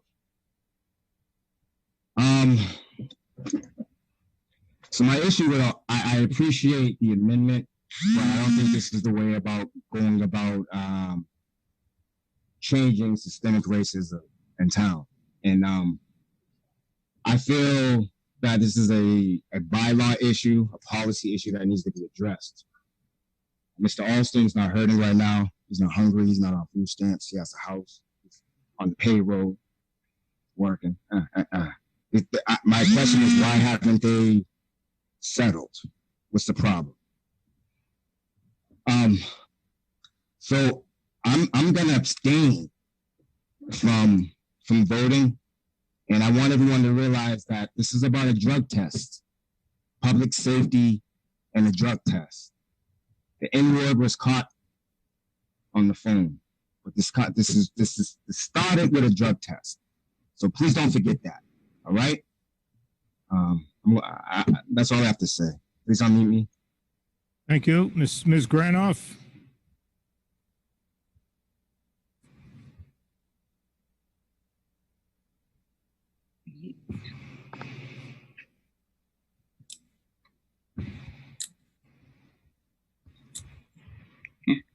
Okay, Susan Granoff, Precinct 7.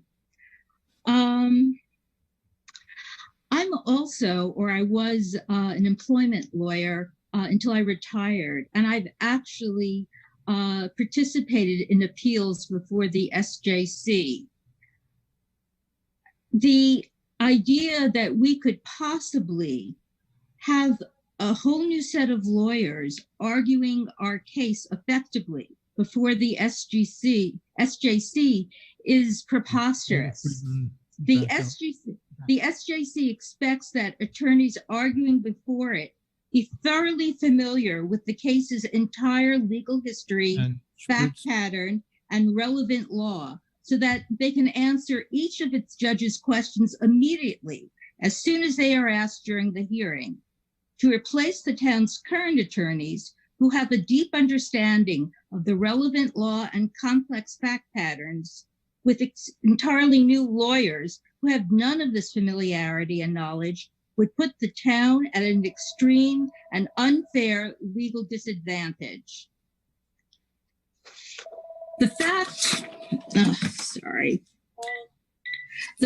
that we are able to skip the intermediate appellate stage means that this will actually cost the town considerably less to proceed with this. I also think that it is very unfair to expect the current attorneys to turn around and suddenly start working free. I think that that is kind of a Trumpian stunt that he would pull with his own attorneys. I think it's beneath what I would expect from Brookline, the town of Brookline. If we decide to drop the appeal, which is primarily a case of whether or not the town has the right to terminate someone who has been deemed psychologically unfit to work, but refuses to seek treatment or agree to fulfill the conditions of reemployment that neutral mental health professionals have established, it means that the town and any other municipality in Massachusetts would not be able to easily fire anyone who has these kinds of issues, who are deemed psychologically unfit and yet won't cooperate with any of the steps needed to prove that they're fit. You have 30 seconds. Okay. It's my understanding that Mr. Alston and his counsel have refused all offers either to settle or mediate this. They want to go to court, and they expect that we will lose our desire to continue. I urge for these reasons that we vote no on the Ashkenazi motion, and we allow the town a fair opportunity to prove what I believe would be a winning case. Ms. Johnson?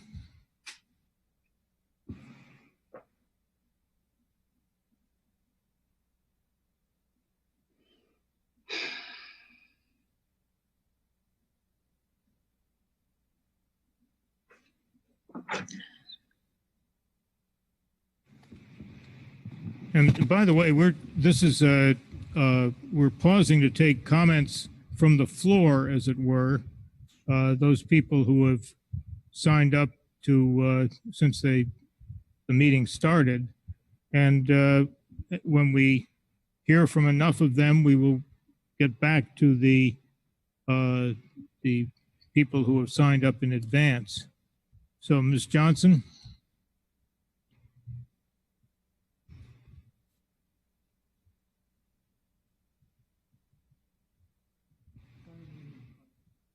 Try clicking on your phone, Ms. Johnson, on your screen.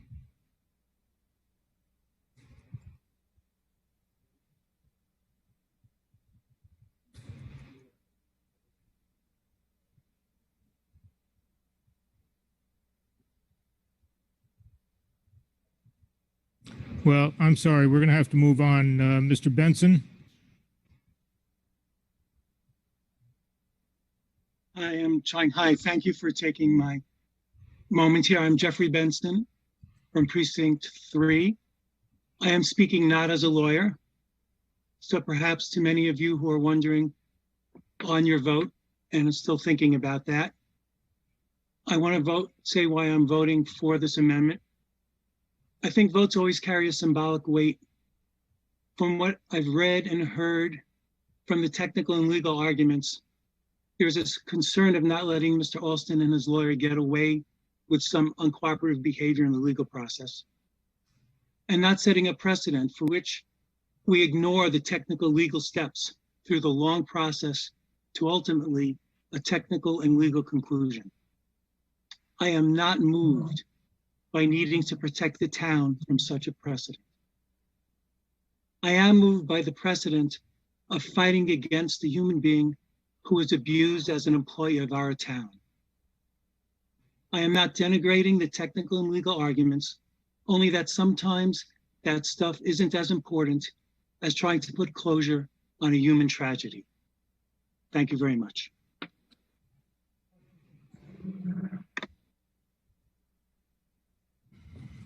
We had a motion for the question. And I'll allow it because in my view, I think the issues on both sides of this difficult question have been adequately and skillfully aired. I have the following people in the queue to speak, comment, or ask questions. Ms. Westfall for herself, not as a representing the advisory committee. Mr. Levy, Ms. Park, Ms. Frawley, Mr. Davis, Ms. Michaels, Ms. Priestley, and Ms. Hummel.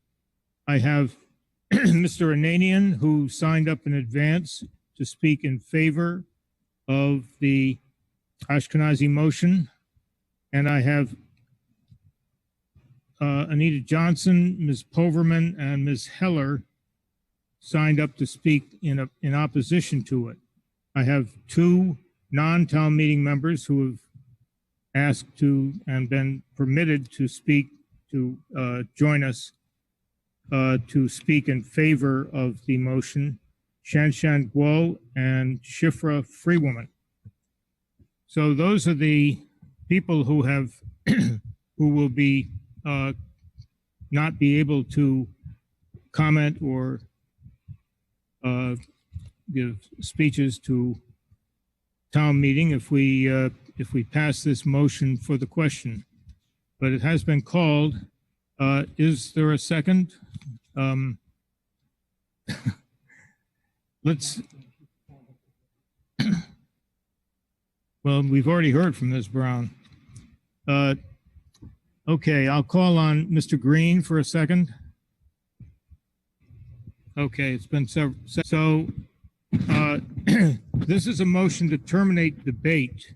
I second if you need me. Thank you. I don't need you anymore. Okay. But Sorry, thank you took a while. This is a motion to terminate debate on the Ashkenazi Weaver amendment. And if you vote yes, you'll be voting to terminate debate. Vote no, you'll be voting to continue to debate this issue or abstain. And we're, I think, ready for, all right. Okay, the voting period has commenced. Requires a 2/3 vote to call the question.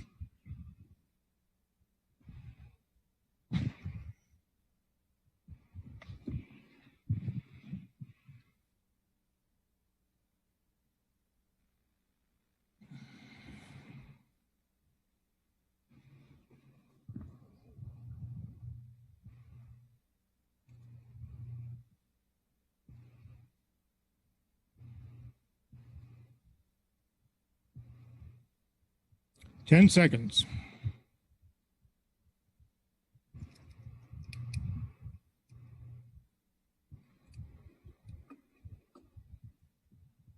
Okay, the voting period. May I have the 157 yes, 60 no, 14 abstentions. All right. Mr. Jones? Gary Jones, Precinct 3, yes. Ms. McNally? McNally, Precinct 2, yes. Ms. Senecal?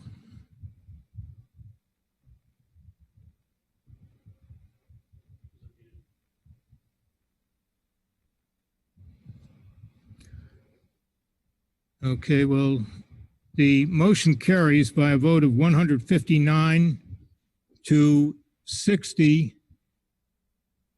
I think, is that right? 60 noes and 14 abstentions. Debate is terminated and we proceed directly to a recorded vote on the Ashkenazi Weaver amendment on the salmon colored sheet.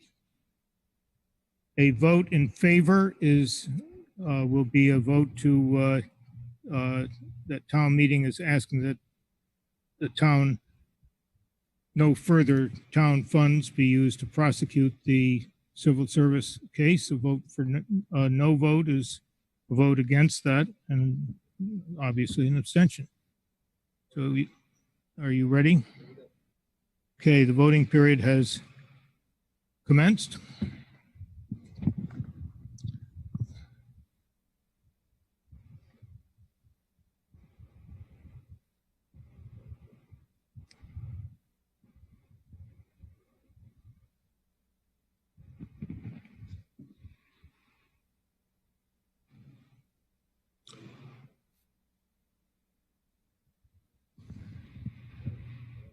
I'll tell you that the vote is very, very close. 10 seconds.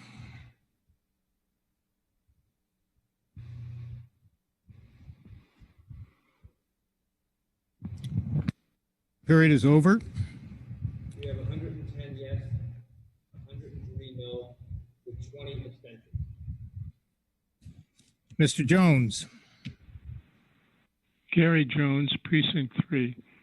The way to fight racism is to change the hearts of white Americans. This amendment shows Brookline can change its heart. Therefore, I proudly vote yes. Mr. Jones, when I call on you to vote, you please say yes or no, and no speeches, please. Ms. Mockmuller? Okay. Ms. McNally? McNally, Precinct 2, no action. Okay, vote is no. And Ms. Senecal?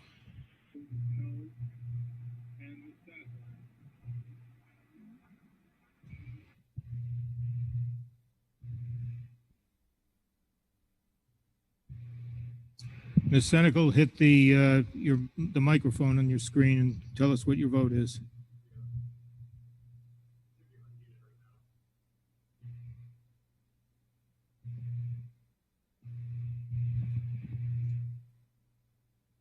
Okay, well, you can tell us what your vote is later on. The motion carries by a vote of 111 in favor, 104 opposed, and 20 abstentions. We now turn to, briefly, to the free cash portion of the budget amendment, budget motion on page 14 of uh, the supplement number 10 lists the application of free cash as set forth on page 14. If there are no comments, we'll move on to the departmental budgets. And I have no one signed up for anything other than comments or questions to the police chief. But now is the time to ask to be heard on any departmental budget, including the school budget. If there's no one who wishes to be heard or wishes to ask a question, we will proceed to the police budget. Ms. Neuefeind on the school budget.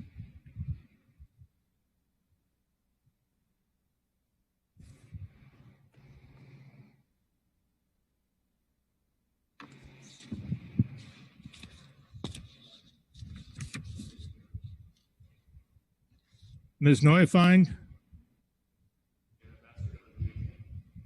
I apologize, I hadn't been unmuted yet. This is Bettina Neuefeind, Town Meeting Member, Precinct 1. I have two separate questions on the school's budget. One is, I would love to hear from Dr. Lummis on how to prevent two major problems that were encountered this spring during the COVID-19 shutdowns of the school and the planning process for the coming school year. One set of problems involved the highly variable access to education that resulted from the sudden shift to distance learning, which dramatically exacerbated the learning differences and the services that were able to be accessed by students with learning disabilities, and other special needs. This was experienced across the state and the country, and I think we're only now seeing, as time passes, that the regression and the inability to access remote learning is really profoundly broadening the gaps between general and special education. And I would really like to hear what the plan is to address that regression and prevent the worsening and broadening of that gap. Thank you, Dr. Lummis. Let's give him a chance to respond. Thank you. Thank you for the question. This is Ben Lummis, Interim Superintendent for Schools. So a couple of things. One thing that'll help us tremendously, just having, really two things. One, having been doing it for a little bit at this point and learning along the way and not having to switch mid-year and on the fly, which was extremely challenging not only for Brookline, but just about every other district in the Commonwealth and the country.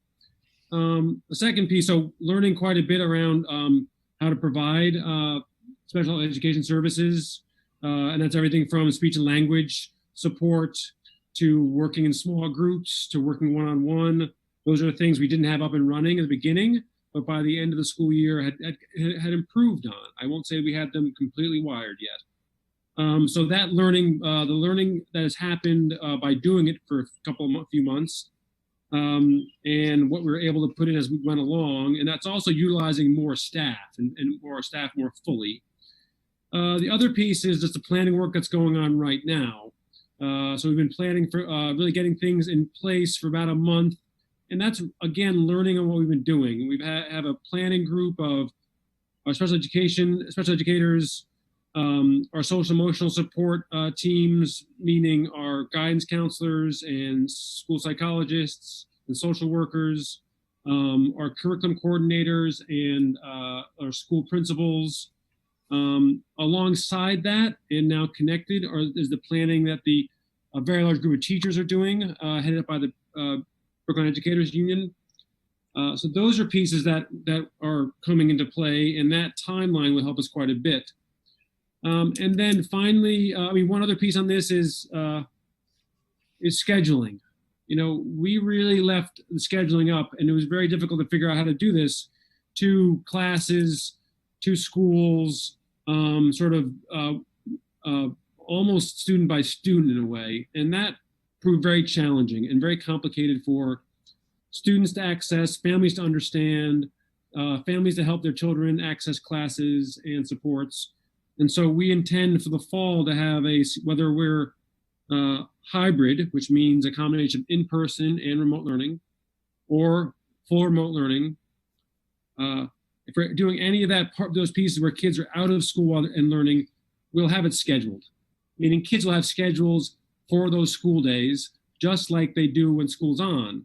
And they'll know which classes to be in, which support services they're getting, which small groups they're supposed to be in, when and where and how ahead of time. And they'll have a set schedule for the school day and school week, just like they do normally. And then I think the last piece is learning from families. And so we've surveyed families once. We'll be surveying them through this summer as well to make sure we get insight from them about what works, what doesn't work, and but really tightening up in very significant ways to make sure it's more consistent, more complete, and better communicated. I will say one last thing on this, and this isn't just special education. I know you're focusing on that, but that's for a lot of kids who are in need, and just the complexities of families in this is, Brookline has a culture and history of doing things differently and separately, grade to grade, school to school. That became very, very obvious in this process of where teachers, families really became the primary teachers. It's a value Brookline has of doing things and having a lot of autonomy between schools, between grades, between subject areas, but it doesn't lead towards coherence or consistency of quality or program. And there's a balance to be had there. And I think certainly in terms of a hybrid approach or remote learning approach, we need to be much more coherent, much more consistent, so we can guarantee all students a high quality education, which at this point, I don't think we are. Thank you. Next question, Ms. Neuefein. Thank you. My second question is about how to avoid future, I don't want to call it, I don't mean this in a disparaging way, but I think it's a fair characterization of the pink slip debacles that we've recently experienced, which I think were experienced as really a breach of trust to the educators as well as to families, which I think in the final analysis really seemed to be a result of the communications and collaboration breakdown between the union and the school committee and the central office.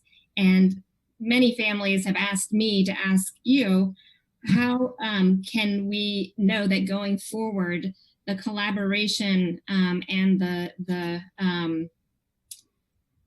really the joint effort across these three silos is possible to avoid the sort of drama, the unnecessary drama that has played out over the course of June with the uncertainty, be it about jobs, about educator teams, all of it. How can we avoid this happening again in the coming year of budget uncertainty? Dr. Loomis, bear in mind that it'll be under a new superintendent that this will play out next year. But let's hear what the retiring superintendent. Sure, a couple ideas here. I don't think you'll ever have this sort of experience again, because the confluence of factors, which was a global pandemic, a significant fiscal crisis that had the school department and other departments redoing their budgets on the fly, large gaps from, as I chronicled yesterday, going from $6.4 million, learning of a $6.4 million gap on the day we extended the deadline for noticing. Then that retreating down to 4 million on the day we actually gave notices. The deadline we needed to honor in terms of the notices happening as we were not having a budget, knowing how to do school. So that confluence of things led to the great flexibility the school committee and I decided to move towards. So those issues, which are really operational, I don't think will be repeated ever. Even if we do have a pandemic next year, and even if we will know further ahead of time, we will be better prepared. We'll have a better understanding of the financials because we'll be in it longer. So I don't think that will repeat again. You have larger questions about trust, collaboration, communication, and working together. I think that is Brookline's challenge. It's something I tried to work on this year with other folks. We made some progress, which was unwound by a global pandemic, I believe. But I think the school committee has picked the right person in Dr. James Marini. People need to listen to the gentleman and work with the gentleman and put their own battles aside and work together for the common effort of our students and be able to, as you will hear him say, work to solve problems. These are problems to solve, not battles to be fought. And as long as folks continue to battle instead of working towards solutions, you will continue to find sides drawn, trust minimized, and collaboration defeated. Thank you, Ms. Pelkey.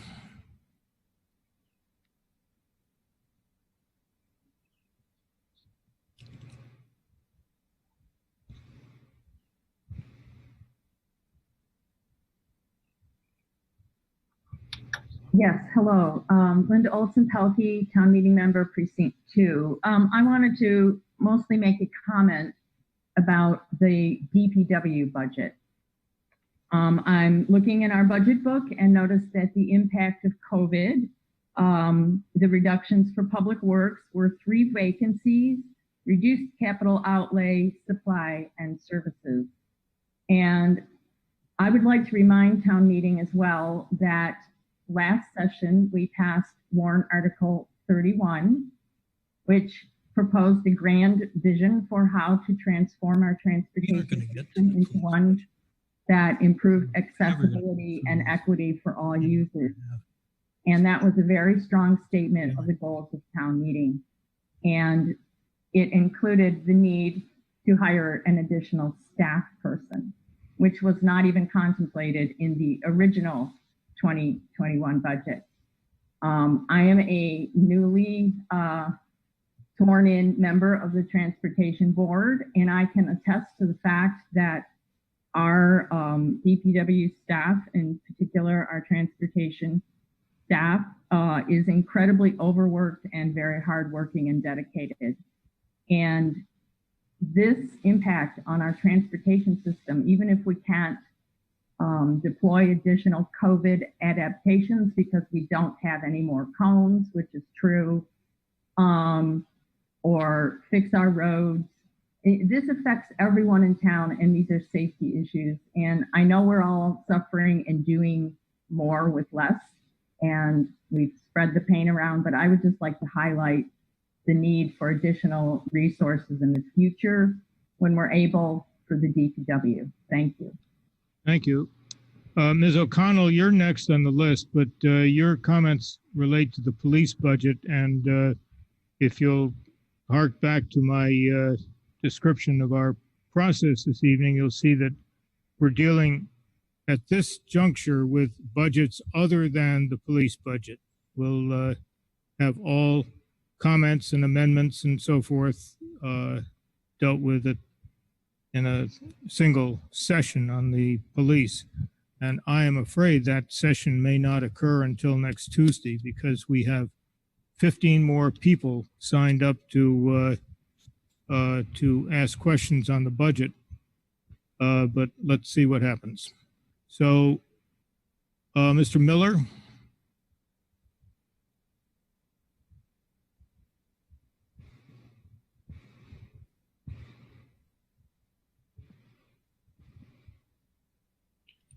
Sorry, I had trouble unmuting. My name is Bob Miller, town meeting member, precinct 8.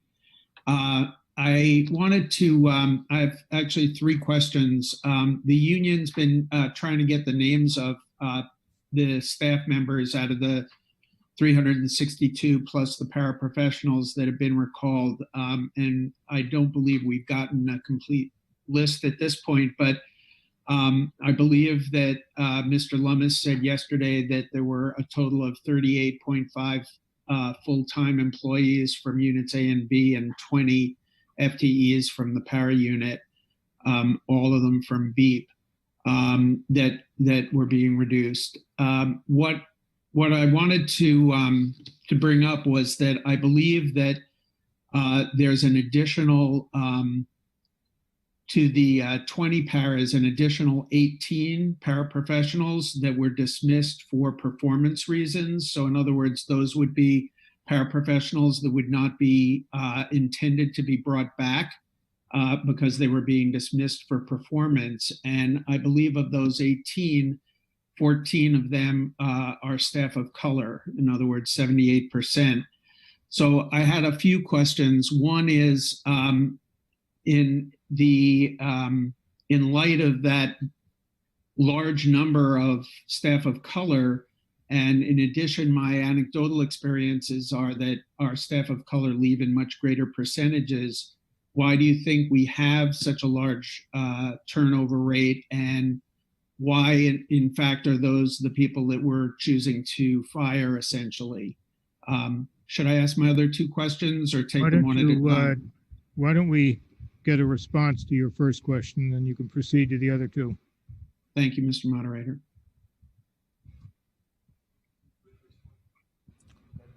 Ben Lummis. Unmuted. Okay. Ben Lummis, Interim Superintendent. Hi, Bob. Thank you, Bob, for your question. I don't know your numbers you put out there of positions that have been eliminated. I don't know if I don't think our math adds up together. So I'm not going to respond to those specific numbers. The heart of your question was around. Do you know how many? Do you know how many were dismissed for performance in the paraprofessional unit?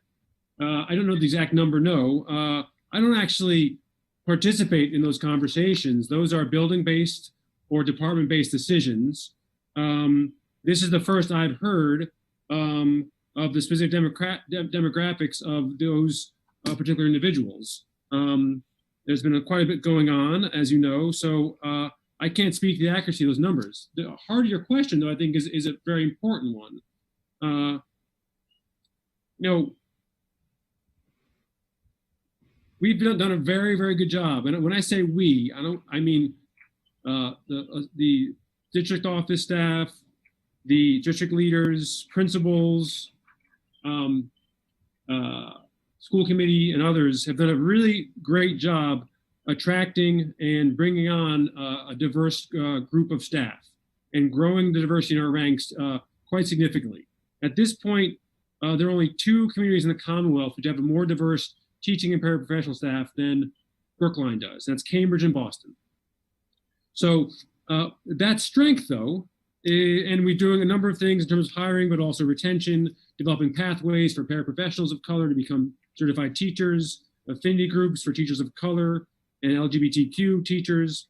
So those are some good things we're doing, and they're having quite a bit of a positive effect over the past years. At the same time, we need to do more in terms of retention. We need to do a better job of supervision and evaluation of folks. And so there are things that can happen that to improve that retention. In terms of, there was a lot of conversation in the district about noticing the higher percentage of teachers of color. And when the vast majority of folks that we gave layoff notices to, which, as I've said again, almost every single one of those folks have been brought back, when the vast majority of them are teachers in their first 3 years, and we've had a significant effort to bring on teachers of color, it is logical, though disappointing and frustrating, that those folks who got those notices were a higher percentage of our teachers of color staff. Again, those folks have been brought back by and large. And then in terms of the paraprofessionals, I do not know at this point without further analysis and understanding. I will say that our paraprofessionals are our most diverse set of our employees. So you're drawing from that set, but I don't know and can't speak to exactly why those specific cases and why they may have been non-renewed for performance-based issues. Question 2, Mr. Miller. Yeah, question 2 is, could you tell me the total number of staff reductions this year, including layoffs, dismissals, retirements, or other departures? Do you have that information, or does Ms. Norman have it? I don't have that number. I presented that number yesterday, disaggregated across different times that was done. Folks can look back at that presentation and do the math. I'd have to come back to you on that math, not knowing the question ahead of time. Well, the numbers you gave yesterday were pre-K to 8, 26.5, Brookline High School 12 for a total of 38.5 FTEs and 20 paras from BEEP. But I'm wondering if that includes. I'm I'm sorry. Those numbers are the original proposal from June 1 that the school committee moved completely away from. That is not what has transpired. No, I believe that. Okay. Let me just move on to the third question. So the state and most experts have indicated to us that we're going to likely need an increase in staff next year. And I'm wondering, you highlighted yesterday in your presentation and then tonight again, the need for flexibility. And I'm wondering how this flexibility helps if we in fact have a shortage. I have 2 colleagues from my middle school team at the Heath School who have given notice since they were RIF'd and have taken jobs elsewhere. And I'm wondering, how the flexibility plays in if we in fact have a shortage of staff at a time when all the other schools in the region are trying to up their staffs. You want to try a response to that? So flexibility happens in what roles people can play. And if they can change their role and take on a different role without a fight over the CBA or any MOA, okay?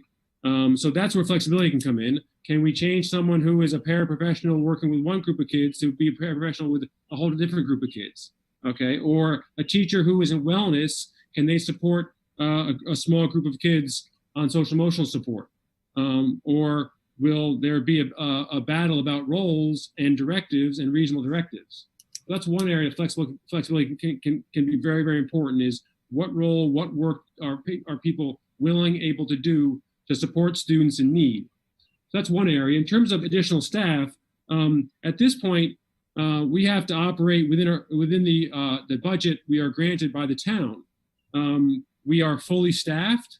The school committee, rightfully so, brought back essentially all staff. We are maximized in terms of staff with the budget we have. It is up to the town meeting and others to either pursue or grant other dollars that we will need, whether that's in staffing or additional supplies or materials or health and safety equipment. But at this point, we can't add staff beyond the budget that we we have to live within. Okay, thank you, Mr. Lummis and Mr. Moderator. Yes. Does that take care of your questions, Mr. Miller, to the best? Yeah, it'd be great if I could get answers to the ones that the information wasn't available. Thank you. So, thank you. Mr. Rosenthal. I forgot to alert that I would Who try are to you? ask this. Oh yeah, Marty Rosenthal, Precinct 9, sorry. I forgot to alert either Mr. Kleckner or Bernard Green that I would like an update on the adding documents to be available electronically before meetings discuss them. Some people may remember about 3-4 years ago that we brought that up, and I know that Mel was working on it and gave a report to town meeting at least once. And I'm wondering if there's any update on that. And Mr. Moderator, I have a second question if I'm able, but I'll hold off till after this one. I hope gets answered. And I apologize again for not alerting anyone. And so I just gave Mr. Miller 3 questions, so you can have 2. Mr. Kleckner. Hi, good evening, town meeting.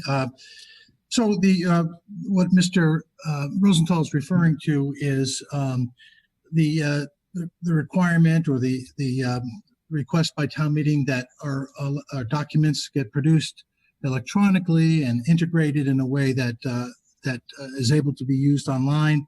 And I think we've made some good progress despite the situation we find ourselves in. The select board, transportation board, the planning board, at least those that I know of, are using the on-base system that the select board has used consistently, which integrates the development of an agenda with and the materials that are associated with that agenda, and automatically put those on in electronic format and posted. So I think we're making good progress, and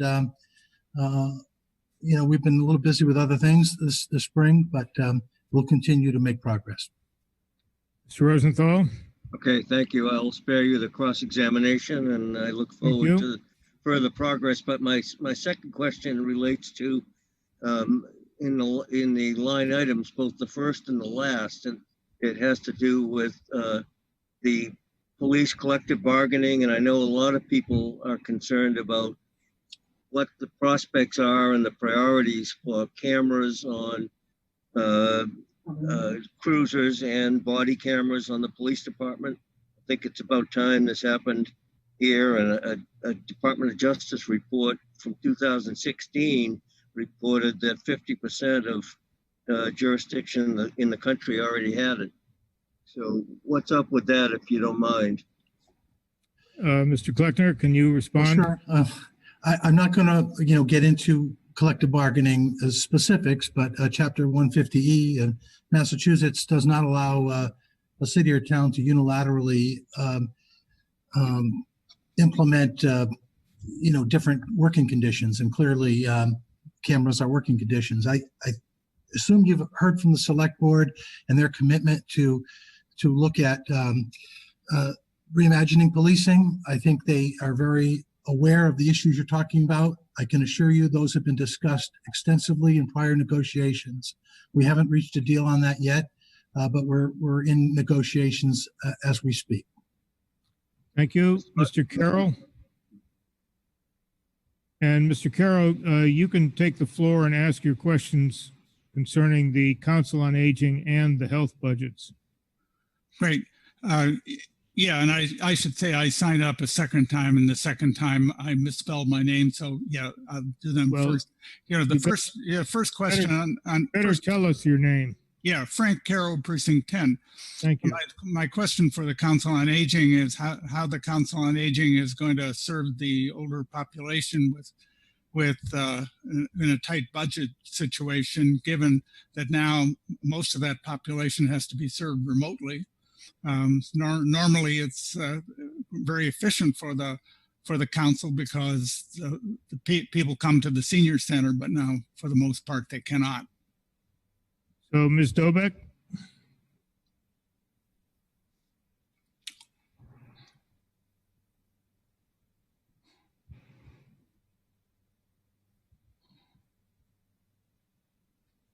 With our impact with the pandemic on older adults, many who have been most vulnerable and indeed have to be at home.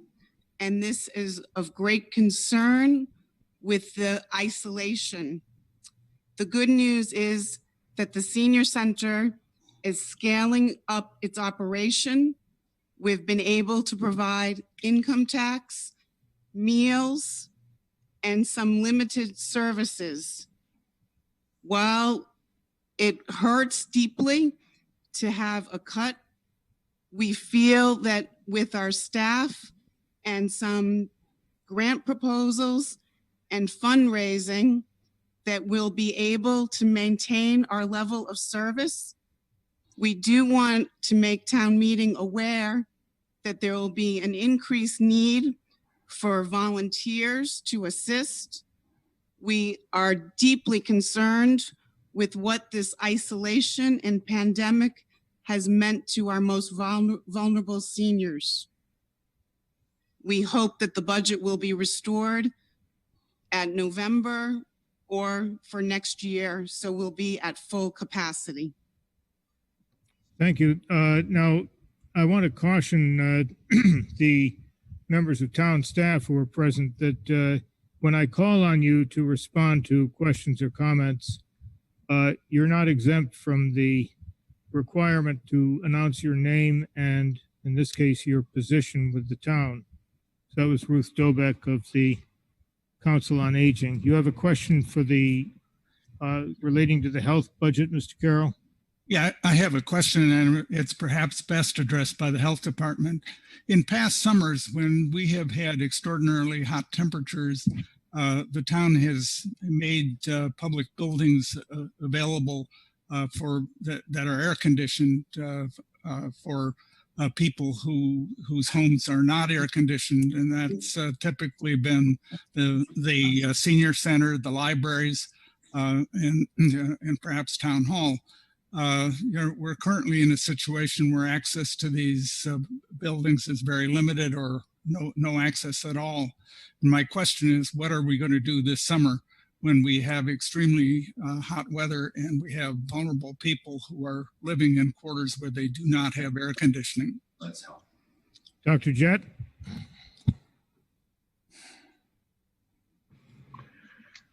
Good evening. Dr. Swanee Jett, Health Commissioner, Brookline Public Health. So right now we are evaluating those centers being open. The state has released a plan for us to address it. But there are some concerns about, the spread of COVID and opening up the centers and tight quarters this year. So there's more information to come out. I don't have it directly from me right now to address it. But I'm hopefully we'll be able to offer something. Thank you. Thank you. Ms. Stone?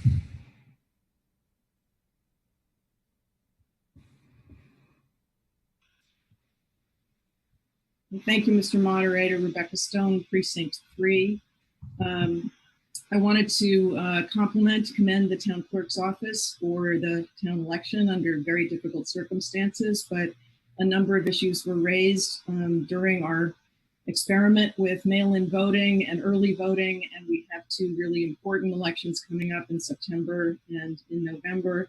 And I wondered if, I understand that the town clerk's appropriation has increased rather than being cut, but I wondered whether someone could speak to whether or not with that appropriation tonight, the town clerk's office is ready for the challenges that we're going to face, given that we might be paying for a lot more postage, mailing out ballots, all of those things that will be necessary to have a mail-in or a non-in-person voting or mixed voting in both September and November that works for everybody.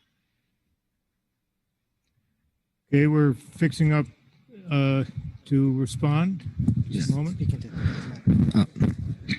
Thank you, Mr. Moderator. The increase in the town clerk's budget is really related to the fact that I don't think you're on. You've got to click the little on-off switch at the top. Oh, okay. Thank you, Mr. Moderator. So the initial increase is related to the fact that there are 3 elections in this fiscal year versus 1 in last fiscal year, or 2, I should say. But the town clerk office is working with the administration to get some temporary help for the upcoming primary and the November election. We anticipate a huge influx of mail-in voting, much greater than we had before. And with some temporary assistance, I think we can certainly do that.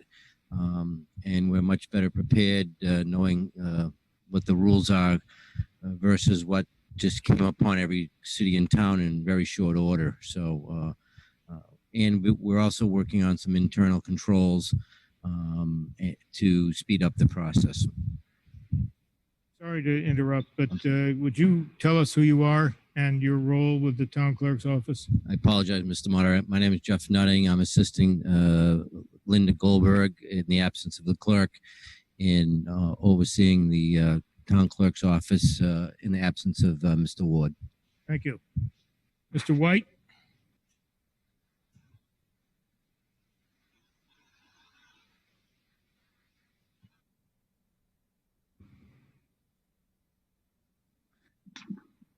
Can you hear me?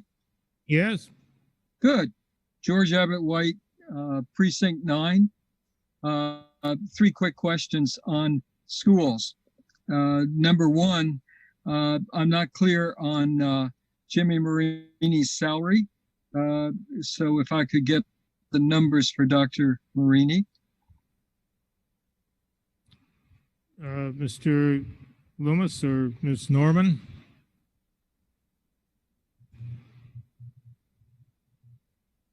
So this is Ben Lummis, interim superintendent. I do not know those numbers. Suzanne Fetterspiel could, as the school committee, negotiate a contract with him. Also possible Marilyn Norman, if she's on, if she may know too. I'm sorry, I do not know the answer to that question. You don't know. All right. I thought it was 230,000, but okay, we'll wait till we get it more in a more official way. Thanks. Second question, is there a provision or an understanding that he'll be able to work with us for more than 1 year? Again, I think Suzanne Fetterspiel, if you're on this and able to speak, the school committee, which hires the interim superintendent and negotiates his contract, is better suited to answer these questions about him and his role than I am.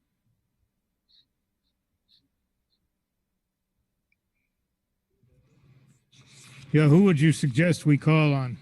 Suzanne Fetterspiel, chair, or David Perlman. Suzanne Fetterspiel is the chair of the school committee, and David Perlman, also town meeting member, is the vice chair. Yeah, can you hear me? I'm here. Yep, fine. Yeah, this is Suzanne Fetterspiel, chair of the school committee. I believe that Dr. Marini has a 1-year contract. That doesn't mean that it couldn't be 2 or what, but that is the intent right now, is for a 1-year contract. You know what the salary is? No, I don't actually offhand. I haven't actually signed it yet. Mr. White? Okay. Third question. When does he start, or has he already begun?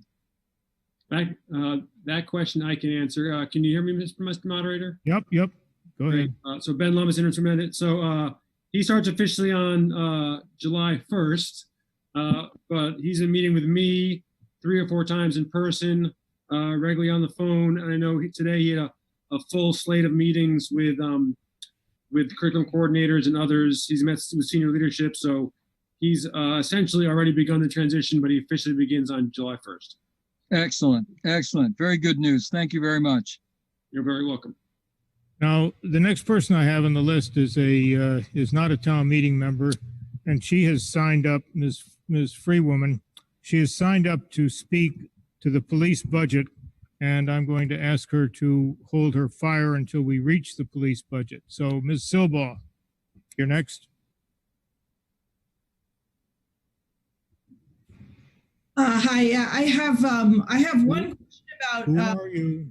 I'm Kate Silbaugh, Precinct 1.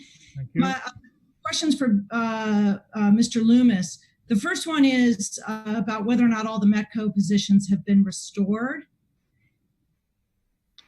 You respond to that, Mr. Loomis? Yes. This is my last night working for the town of Brookline, so it is Mr. Lummis. If folks want to, maybe just as I go out, that'd be great. Mr. Lummis.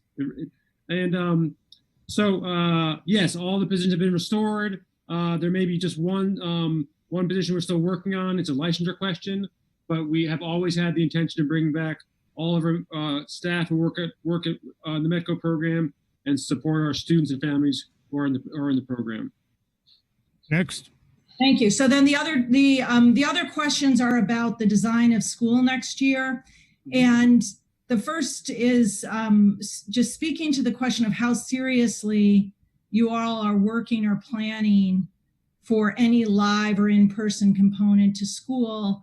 And if you are, could you talk through, are you planning to use outdoor spaces? Are you planning to sort of work with seasons? Do you have space needs associated with that and other resources that might be associated with an in-person component? And I wonder, I'm just curious how serious the effort is to try to provide that. And then on the online component, I'm wondering what we're doing over the summer and fall to provide Wi-Fi and laptops to families who can't afford them.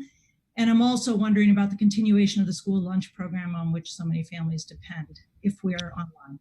Sure.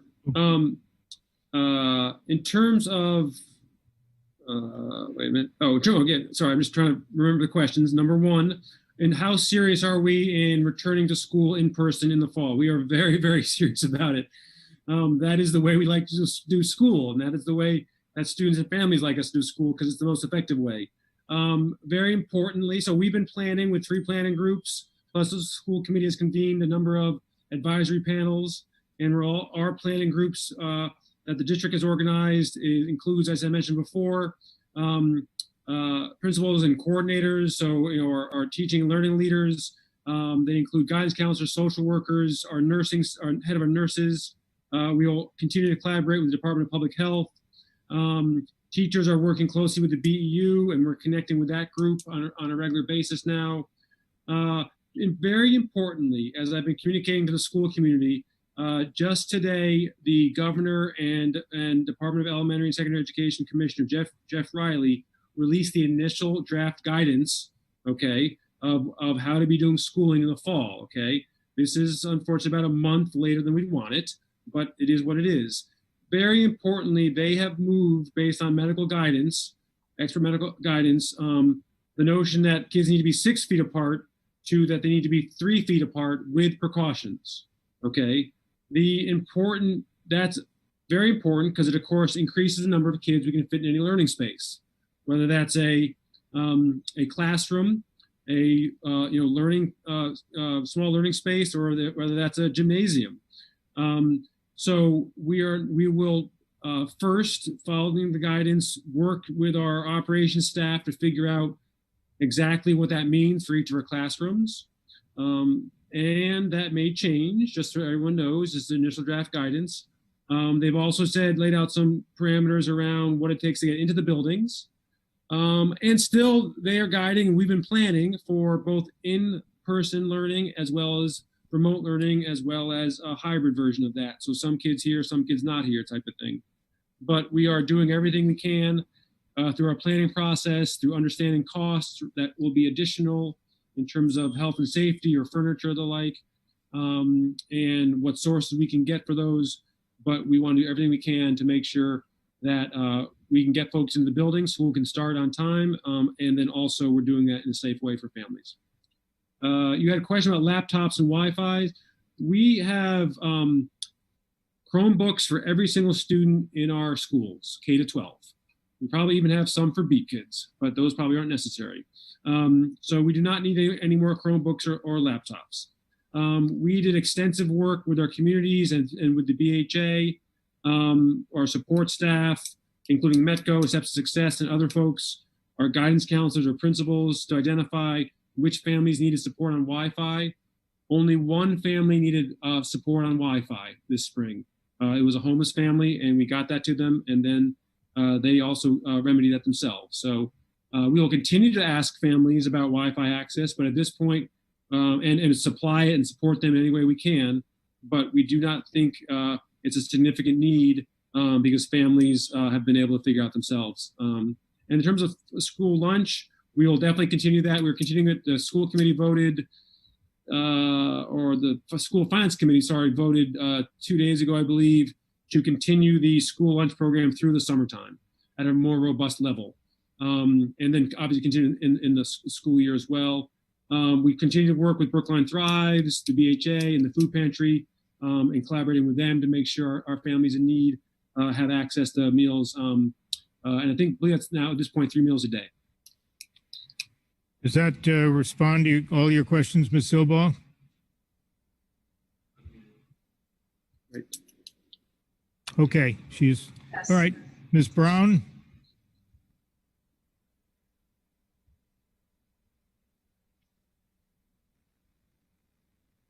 Hello.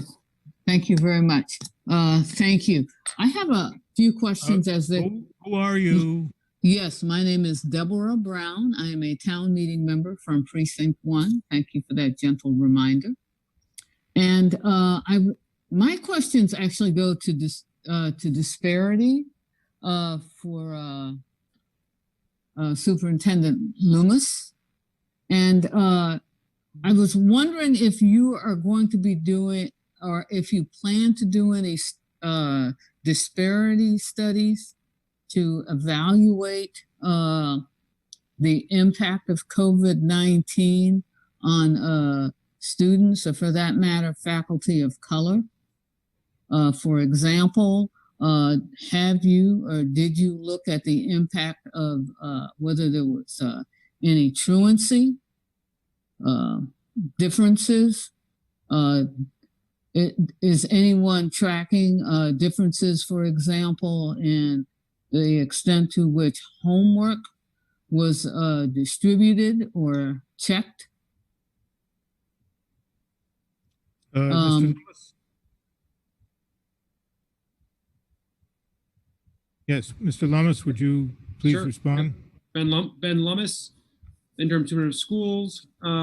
So we have the schools have collected data on homework completion, especially at the middle grades level. I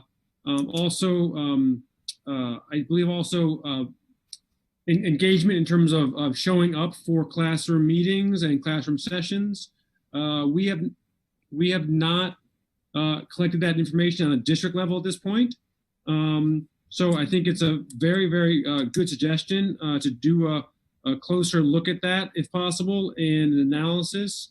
I don't think we were set up really to do that as we switched over, but I think it would certainly make sense to do so, be prepared to do so, and report out to folks as we go into the new school year. And we can also look at it in terms of looking backwards as well. Thank you. I have one last question.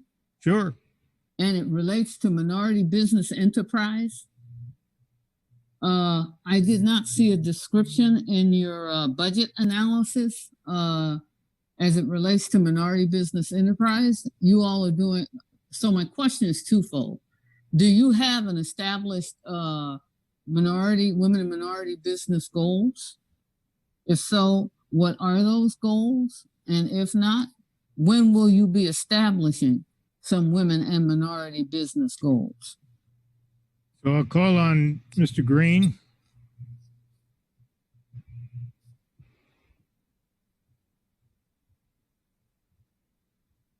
This is Bernard Green. Are you asking me to answer Ms. Brown's question, or yes, are you calling on me? No, I'm asking you to respond to her question. If you're not the appropriate person to respond, maybe you can help us out by directing us to the proper person. The superintendent. Superintendent. The town in general is working on developing a policy, and Mr. Kleckner may be able to add something on that point, which may include a spillover effect on the school district. Oh, I'm sorry. You were asking on the what's happening in the schools? Yes. Ms. Brown? Okay. Yes. Yep. Yes, Mr. Lummis, I'm sorry. I misunderstood the question. Ben Lummis, interim superintendent of schools. So the school committee, as far as I know, does not have a policy on those matters at this point. So I think they will follow the town's lead, or they could take it up on their own. But at this point, there's no policy in place. Could I ask why there isn't one?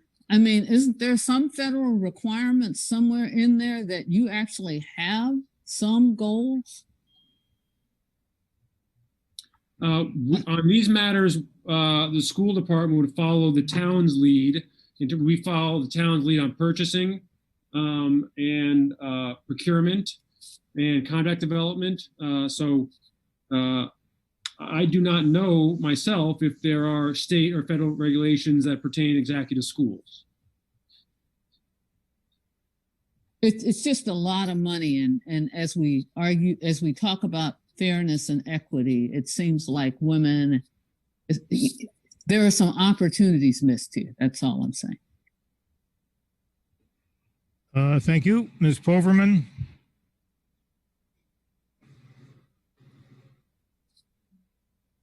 So my first question has to do with the school budget. Well, who are you? Oh, sorry, Kate Poverman, Precinct 18, town meeting member. The budget indicated that there was going to be a reduction in the money allocated to special education because of an analysis showing a reduced need for these funds. Since these costs usually go up, I'm wondering what the basis is for reducing the allocation and the conclusion that there is a reduced need. Mr. Lummis? Ben Lummis, Interim Superintendent of Schools. We adjust the staffing on special education based on students and their IEPs. And so I'll give you one example. At one of our schools as a language-based learning needs program, they had a large number, and this is the only program like this in the district, they had a large number of students in the 8th grade who were in this program, and those students aged out into the high school. They're supported in a different mechanism with the staff that are already there and in place at the high school. So at that point, we don't need those staff at the elementary school because there are no students to service. So it's based on student service levels and student service needs. It's not a reduction in service to individuals. It's a reduction in actually the overall need, the overall requirement based on the students who are in front of us. So another example of that is the student may leave the district or may graduate out of the district, and those services are no longer needed. And if there aren't other students who need similar services, then we reduce those positions.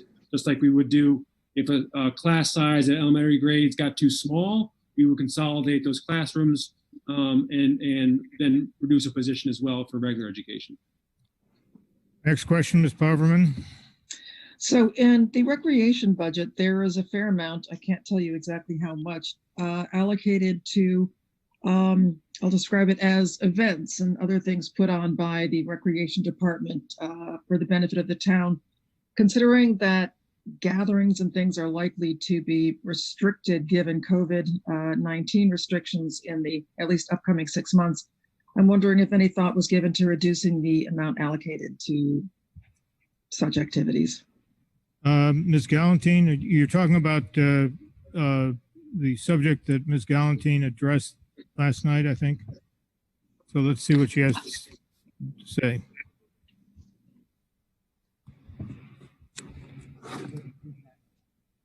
Pardon? Lee Jackson.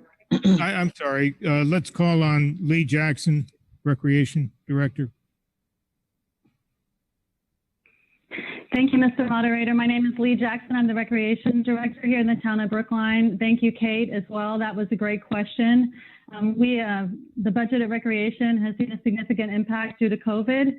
And although we do hope to close the year 20 very well, we are going to need to make adjustments for 21.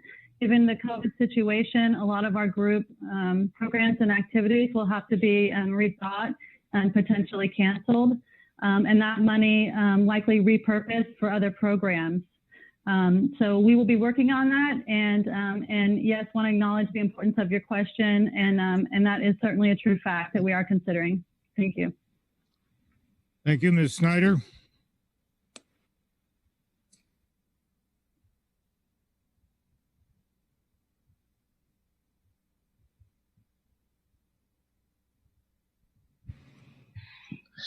Good evening, everyone.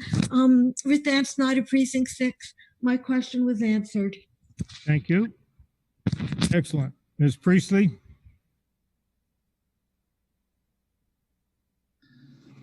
Hi, Vina Priestley, Precinct 4. I had a couple of questions for the school. So I did read on the school budget that they wanted to have an extra fund of $1 million for the special education stabilization fund. so I was wondering, is that for children to be like going out of district, that fund, that extra $1 million that they want? Is that a yearly fund? Is that a backup fund? What kind of fund is that extra $1 million for? Mr. Lummis? I would ask Mary Ellen Norman if she's available to answer this, because we've not requested another $1 million in funding for special education. So I'm not quite sure what Ms. Priestley is referring to. Oh, sorry. It says they want to have a PBS built reserve for this following year coming up. Yeah, so we have 2 special education reserves. One is, Yeah. and we build these in every year. And one is for tuition. So if a student, for example, moves into the district from another district at a certain point in the year, and they have special education needs that require an out-of-district placement, we put it aside in anticipation of that some dollars. I think typically around $400,000 for that sort of purpose. Okay, and that's one of the tuition. That's a tuition reserve fund. The other tuition reserve fund is actually for staffing. So if students either come into the district or students who are already with us are identified with additional needs during the school year, and they may need another aid or some services for a staff member we don't have, could be speech and language, could be PT or OT. We have typically 4 positions budgeted to hire folks during the school year for that purpose. And so those are the 2 reserves we have for special education. They're in the budget. They're not something we're asking for on top of the budget. They're already in there. Okay. And then also the union, I was wondering, was a contract ever created for the teachers yet? Because I was told that no contract has been settled yet. Sure. Yeah. Let me just go back to Bob Miller, who's the vice president of the union. He asked a question before just about staffing. I've been meaning to answer it. He asked about how many positions were reduced. And the total is 12. And this was in yesterday's presentation, and actually it's also on page 13 of the public school supplement that you all received. And we detail which positions those were. There were 12.5 reductions in staff positions total, and then 16 paraprofessional reductions, elimination of positions, and that was tied directly to the BEEP revolving fund because of the low enrollment. So that's 12.5 positions, teaching positions actually total, and 16 paraprofessionals. So, and then, sorry, going to your question, which now I forget, I'm sorry. No worries. It's the union. They haven't actually had a contract yet. Right. So we were in negotiations, the union and the school committee were in negotiations this year, really starting in earnest after January 1, and then where we exchanged proposals, and then the pandemic hit, and we all put that on hold to come back to it. But the Unit A and B and C and paraprofessionals contract expired, I believe it was August 31st, 2019. 2019, yeah. Yeah. So they're coming back to. Yeah, so the school committee and the union and the BEU would have to decide to restart those negotiations. That'll be up to them on how they schedule that. Okay, and my last one is, as I was reading the deficit, that we keep on having a deficit in the lunches and in the sports. Is there going to be a plan on trying to, like, I'm assuming, is that from scholarships? Is that from reduced lunch? Is that from changing lunch services? I'm just trying to figure out why we keep on having this major deficit year to year. Those are both revolving funds. So there's one for food services and there's one for athletics.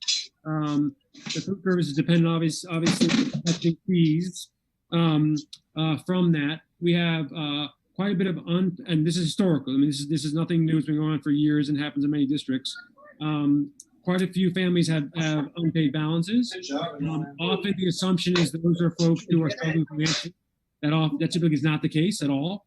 In terms of those balances, aren't folks who are on financial assistance. They're typically other folks. So that's one piece of that. I'm also waiting for Mary Ellen Norman to see if she can answer this more fully. Thank you. If you can talk about the any revolving fund deficit for athletics, that'd be helpful. Yeah, so I was actually wondering if you're potentially reading last year's budget document. So we solved last year's the athletic document, and maybe it's included, but last year for FY20, we solved the athletic budget problem. One of the issues was we were sort of shifting a lot of expenses to the revolving funds and fees And we added in FY20 more than $415,000 to balance out that fund and to essentially really support the staffing to the operating budget to meet the philosophy of the community and the district and the high school in particular.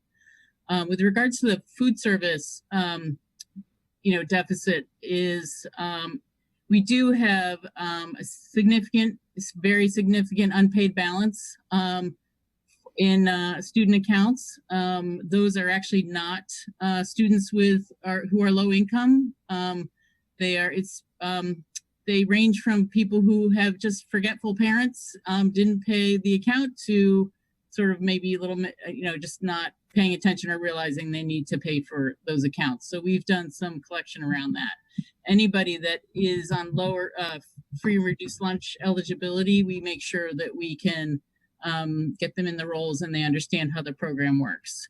And just in terms of the program deficit, we've been doing a lot of work around the offerings. We were doing pretty well up until the pandemic hit, to actually resolving some systemic issues we had with the food service program.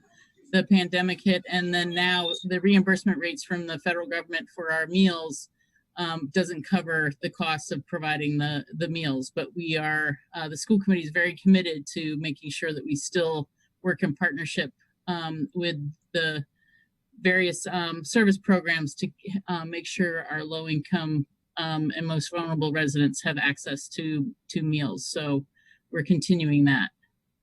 I do want to add, just more evidence that it takes a team to get things right. I misspoke by the contracts a second ago and got pinged by a couple of folks to help me correct on my answer. We did sign this year, which is operational and in effect, a 1-year wages only contract with the Brookline Educators Union for Unit A, Unit B, and our paraprofessional unit. So those contracts are in place. They expire August 31st. So we do have in place contracts for this year, but still do need, the school committee and BEU do need to negotiate a successor agreement for when those expire at the end of August. And I just want to make sure that our meal's going to be delivered to the families that are vulnerable. Like, I know that they have 3 pickups in different locations in Brookline, but some families don't have cars and motor vehicles. Are there ways to I just want to make sure that all families are being fed? So our delivery is sort of sporadic, but we are doing is working with the housing authority, the food pantry, and making sure that they're at least available and accessible to, and trying to bridge that gap. We don't have the resources to be doing deliveries, but we are making sure that those meals are being picked up. And if they're not being picked up, why not? What was the day's issue or concern? And is it just a day of issue, or is it an access issue? So the staff is pretty much on top of all of that and the families and what their needs are. And there's quite a good safety net around those families in need. Okay, Ms. Priestley? Yes. Okay. Thank you. And thanks for introducing our future town meeting member to this forum. We heard in the background. Mr. Stone.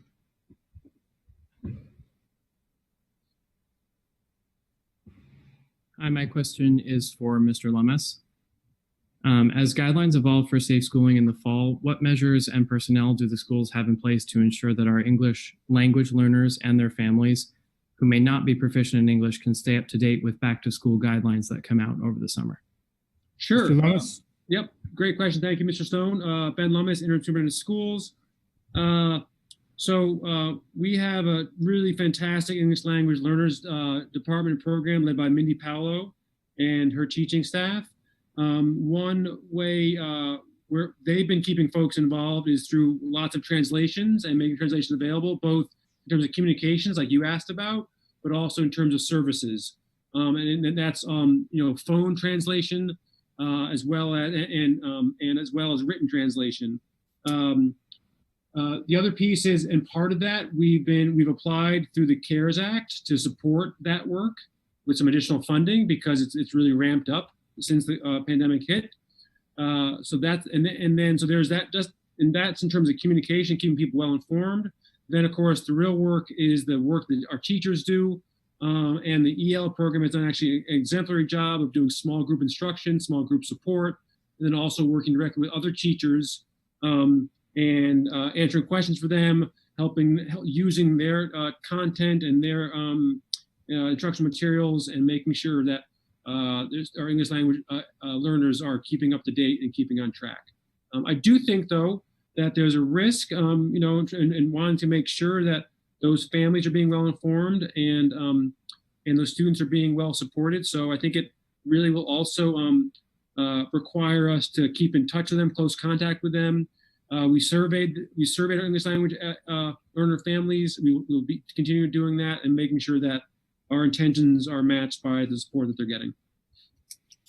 Thank you. Ms. Levine. Megan Levine, Town Meeting Member, Precinct 3. Two quick questions around the school's budget. I was hoping to get an update on the current status of reinstating the METCO social worker. And my second question is around Wi-Fi in Brookline Housing Authority housing. Is it sufficient for our current residents for remote learning at the moment? And does it meet the needs of our future remote learning? Lummis. Sure, Ben Lummis, interim superintendent. So I cannot comment on an individual's personnel situation in a public meeting. That is against the law and inappropriate. We are fully supporting our METCO program. We will intend to have it fully staffed and support all of our great educators in that program. In terms of Wi-Fi access, I mentioned before, and this includes our families who live in BHA housing. After a lot of work, our Steps to Success staff and our partnership with the Steps to Success program, they did a lot of work this spring. Also, other programs who support families in need in terms of understanding and accessing and figure if they needed Wi-Fi access. And only one family was identified needing a hotspot. We helped provide that hotspot to them. So it's my understanding that in BHA housing that the Wi-Fi access and support is good for remote learning. And of course, our staff who support those students and families will continue to work with them.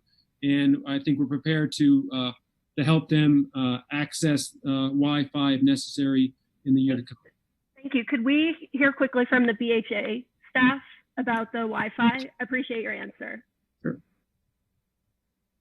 Mr. Dober, are you here? Yes, Mr. Moderator, I'm here. Can everyone hear me? Yep. Yeah, thank you. I don't have the video because I don't have the authorization, but I assume the audio will be fine. So a couple things. It is quite accurate that there have been combined very valuable efforts in recent months to deliver service. Thank you. Someone gave me the video to our family households. At the same time, in order to make sure that that progress sticks, and this goes to a topic that may come up later tonight or the next town meeting session, to negotiate long-term fixed price internet service for our households. The service, the pricing is unreliable. We often hear from households who will have internet service for a few years and then have to give it up when their expenses or their income change. So at the moment, we have been doing better. We have a greater need among our households for what it's worth at the senior disabled properties. And it is worth keeping in mind that despite the progress, it's a three-legged stool that we have to deliver: the low-cost service, the hardware, whether it's Chromebooks or laptops, and then technological literacy to truly bridge the digital divide, which is very substantial. So I would say short-term, recent months, good progress. Long-term, long way to go. So yes and no would be the answer. Thank you. Thank you. Yeah, Mr. Green.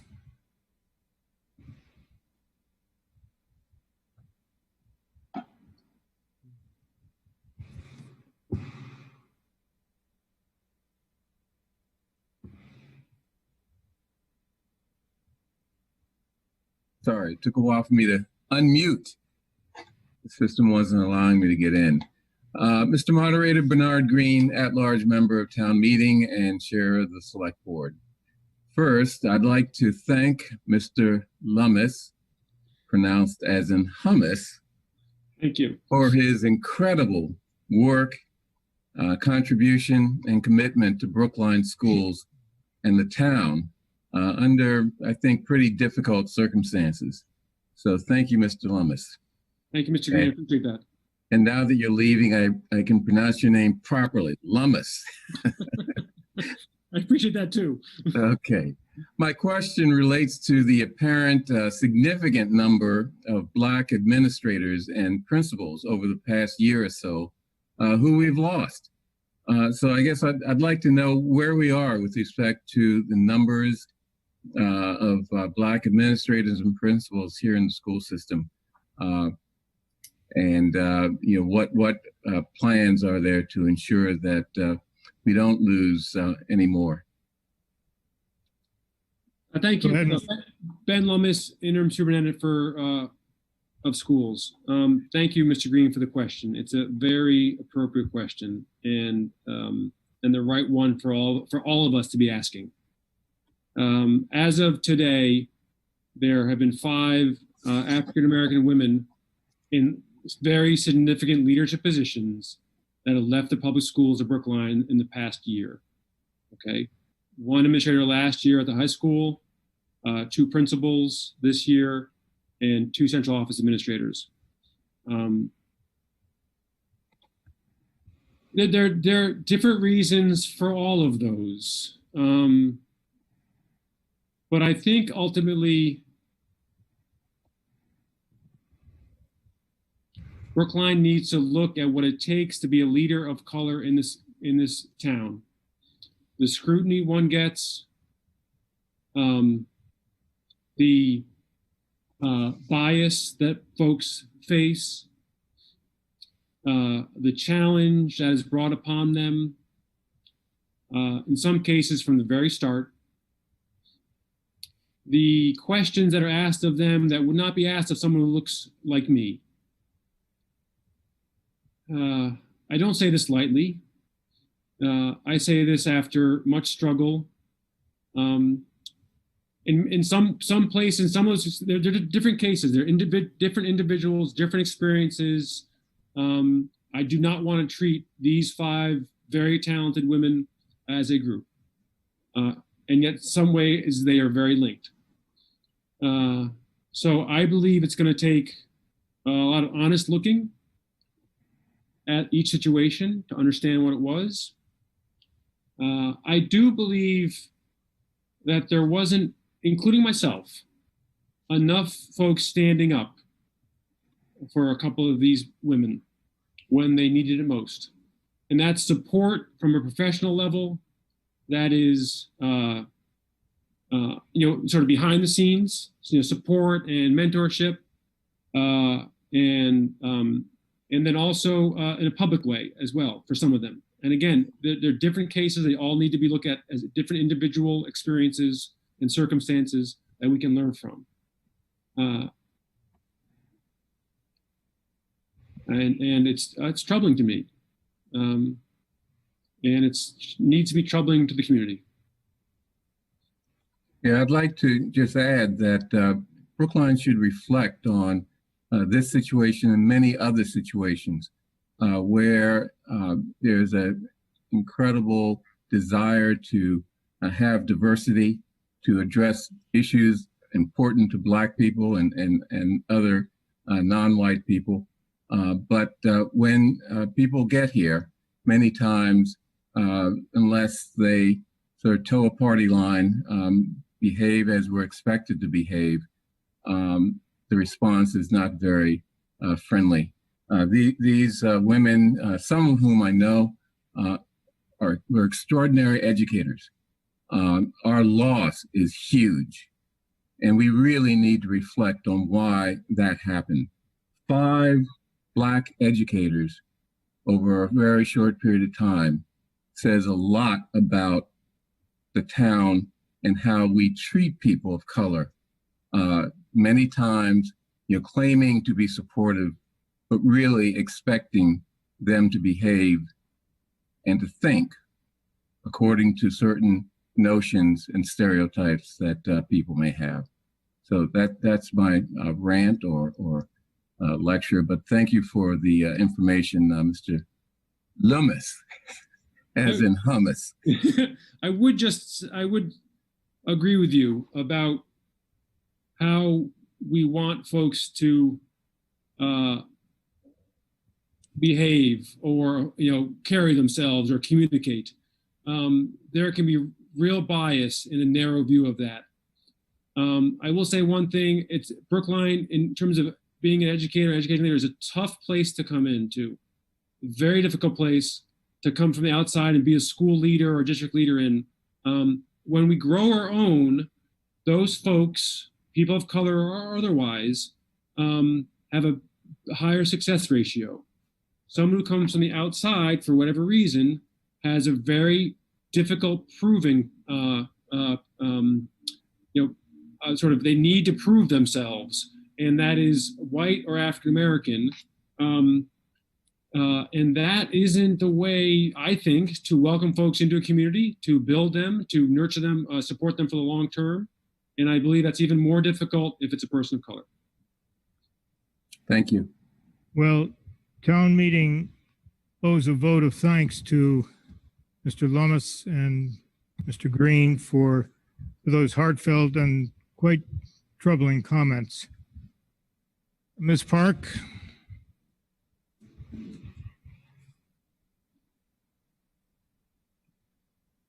Hello. Hi, my name is Susan Park, and I am town meeting member for Precinct 2. And I just have a question.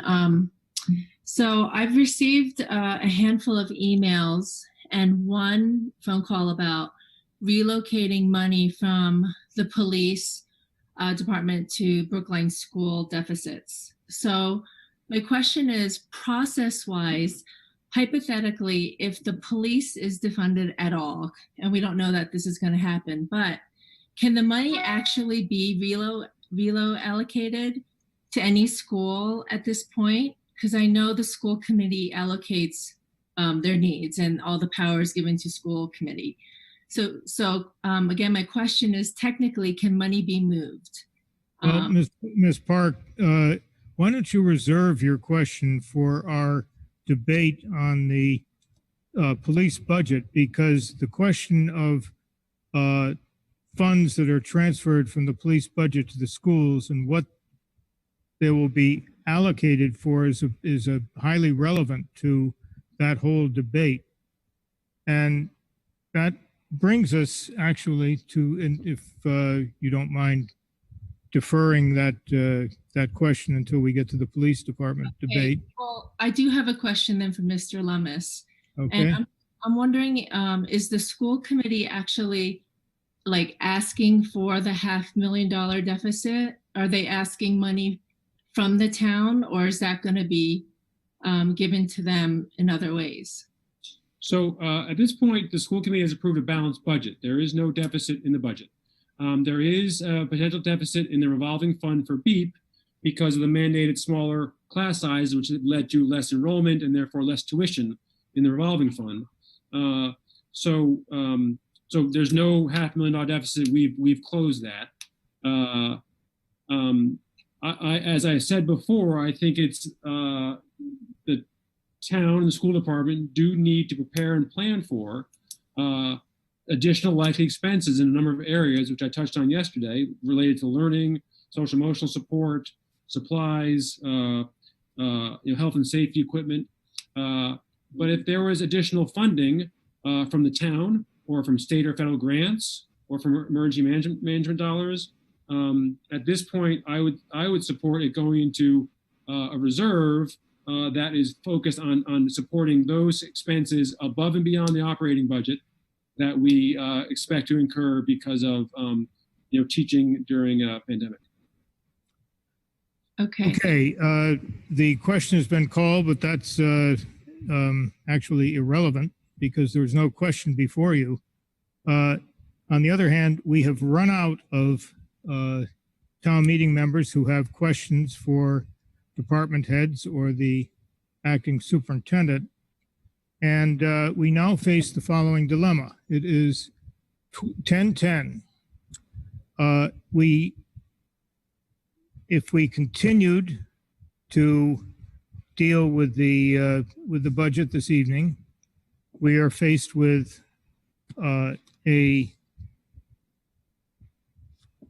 essentially nothing left except the police budget, but that's a huge exception. And as you're all aware, there are two proposals to amend the police budget and reallocate the reduction in the police budget to other budgets.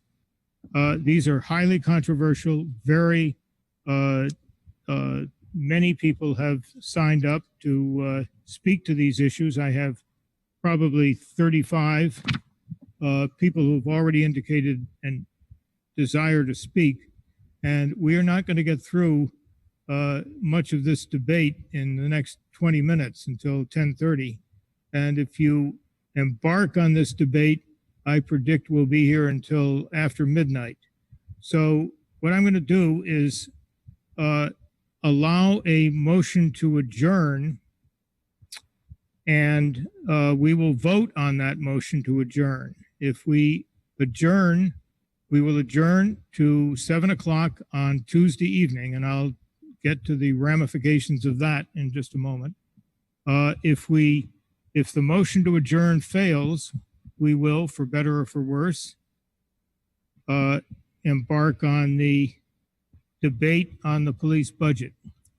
The problem with deferring the police budget until next Tuesday is as follows. There are likely to be one or two critical votes concerning the proposals to amend the police budget, and we are compelled, without question, to dissolve our town meeting next Tuesday, June 30. We must, for various reasons, arcane and otherwise, dissolve our town meeting next Tuesday, and we will, if we defer the police budget until Tuesday, you will have no opportunity to review how your votes have been recorded. Simply, that opportunity will be unavailable to you. Obviously, if you deal with these difficult issues this evening, the votes will be available to you before we meet next on Tuesday. So,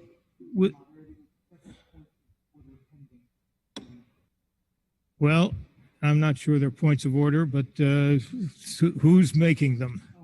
Go back to the top. You've got Rebecca Mountain. Okay, all right. And who are the others?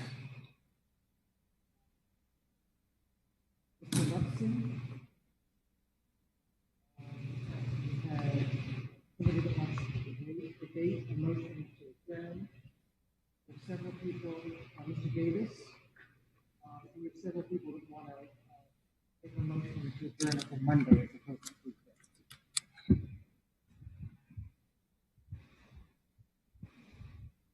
Well, Ms. Mautner. Thank you. I'm Rebecca Plout-Mauner, Precinct 11. I'm just wondering if there's a possibility of adjourning until Monday. Well, I'm not entirely certain that there's any. I can't think of a reason why we can't adjourn until Monday. We usually have a problem with reserving the auditorium, but that is not a problem these days.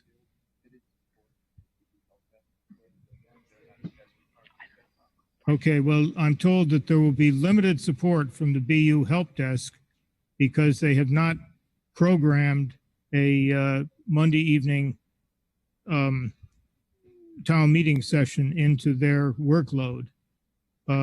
So that is certainly one detriment to holding a session on Monday. But I can't think of any other reasons why that is not feasible.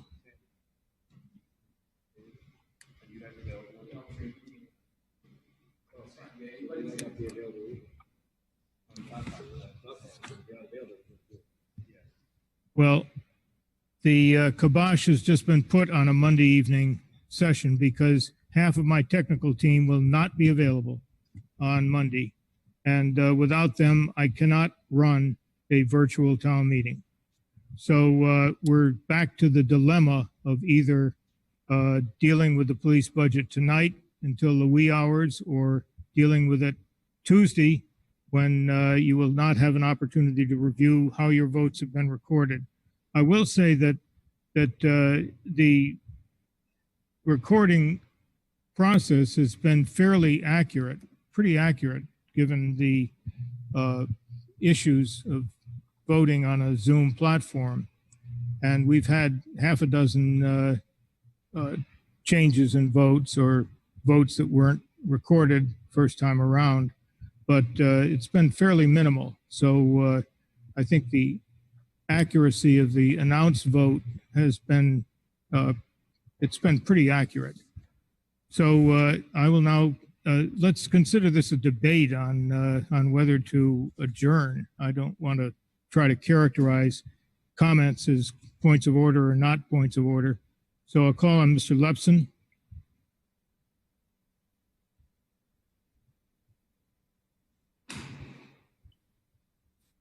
No, with withdrawn. I was just going to bring up Monday as well, so I'm good. Thank you. Mr. Davis. Anybody else? Shana Brookline. How do you Yes, Jonathan Davis, Precinct 10. I was also asking about Monday night, but that seems to not be possible. It is not possible. Ms. Gorfine, I'm sorry. I realize you have a hyphenated last name and it escapes me right now. Thank you, Mr. Moderator. It's Giora Gorfine, and people often don't get it right, so that's okay. Am I off mute? It says the host muted. Yeah. Yes. All right, thank you. Mr. Moderator, I do respect that it's approaching later in the evening and this debate is expected to go long. However, I would oppose a motion to adjourn on two grounds. First, because we have stayed past midnight in the past for budget debates. This is not a new thing for town meeting. I know everyone can get tired as we go on in the evening, but it's important to get this done. And I do have a serious concern about not being able to check votes if this goes on to Tuesday evening. It doesn't happen often, but sometimes votes are not put in there correctly. When we're all in the auditorium, we can see those votes up on the screen, and that's not something we'll be able to do tonight. We would not be able to do Tuesday night. Your points are certainly well taken, and I would expect those of you who agree with those points to vote against the motion to adjourn. But I will tell you that the sentiment for for continuing a debate at town meeting past 11 o'clock is virtually non-existent. I'm aware, Mr. Moderator, I'm aware of that. I'm also aware of times when you've insisted that we stay here when something first came up at 10:28 p.m. I have never, in the last 2 years since this became a big issue, on one occasion, we finished the budget because, and we finished it at 11:15. But other than that, I think you'll find that we've always adjourned at or even before 10:30. I've been in town meeting longer than 2 years. Yep. Well, thank you. Any other comments? Oh, yeah. Okay. Ms. Cavell?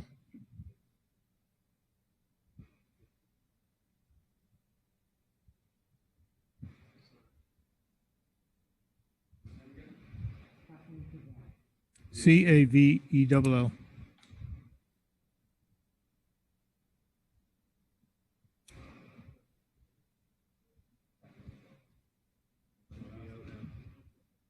A vote that's been improperly recorded after the meeting is concluded, because I like many of us, I don't think that tonight after 10:20 p.m. is the time to start this probably very contentious and certainly very long debate.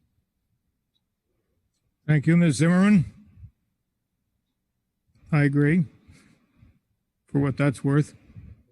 I just had a question. Amanda Zimmerman, Precinct 8. Can we, if either vote tomorrow is contentious, can we vote twice in a row to make sure that we have people's votes correct? That's really not a process that I want to even venture into.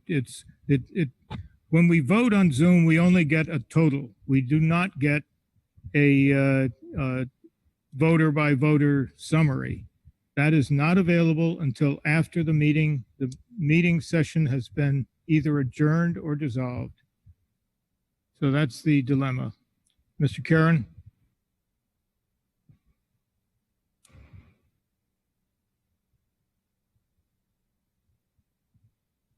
It's Karon. Precinct 12. I just wanted to speak briefly in favor of adjournment. Clearly, these are important issues that we'll be dealing with. And if there's one thing I think everybody on both sides and those who aren't decided can agree on, it's that this requires our full consideration, our full attention, and our full faculties during this debate. Whatever we do is going to have important consequences. I, for one, would like us to all be on the top of our games, able to pay attention, able to treat each other with utmost respect, whichever side we happen to be on these issues. And I feel like at this hour, that's going to be very, very hard for us to do. I know it'll be very hard for me to do. So I would argue that we ought to adjourn and then unfortunately have to come back on Tuesday. Thank you, Mr. Moderator. All right, the question's been called. I think you've heard both sides of the argument about adjourning. We will have a vote to terminate debate. This is a motion to adjourn, terminate debate for motion to adjourn.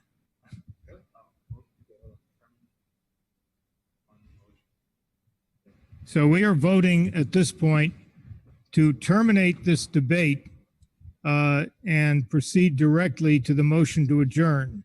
To terminate the debate requires a 2/3 vote.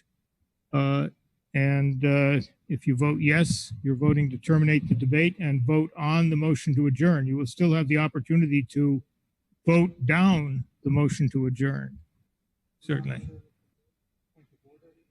Mr. Green, if you've got a point of order, you've got priority. So, yes, I think this is a point of order. An option is to come have our town meeting earlier than 7 a.m. or 7 p.m.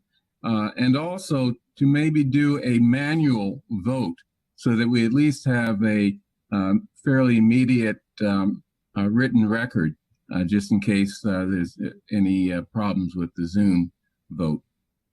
Well, neither of those is a possibility because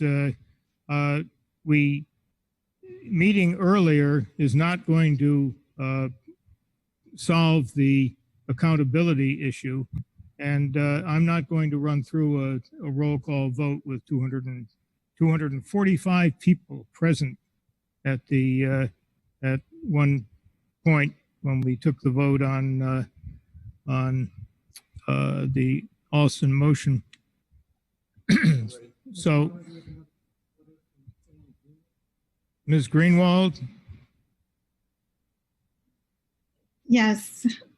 Ann, can you hear me? Yes. Okay. Ann Greenwald, town meeting member, precinct 8. I wanted to find out if that's a possibility on Tuesday, if we can stay on the Zoom call while the votes are getting recorded so that we can have a chance to look at them. The answer is no, Ms. Greenwald. We can't record, we can't count the votes, tally the votes until the meeting is dissolved, terminated, till the Zoom call is closed. I'm sorry. So, well, no, these are not points of order. They're questions, and we've had the motion called, the question called, and I will try, Mr. Sandman. Sandman, okay. Better be good. Yes, it's good. My point of order is that the question has been called and it's time for a vote. Yeah.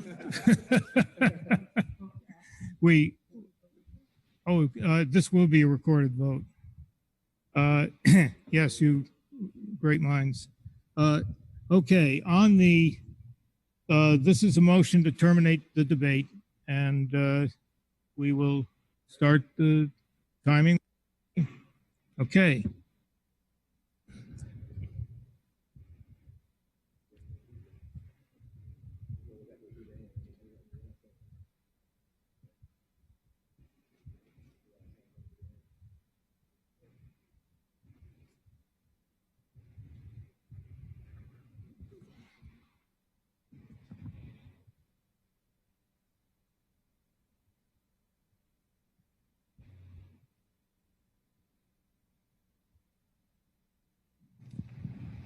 Ten seconds.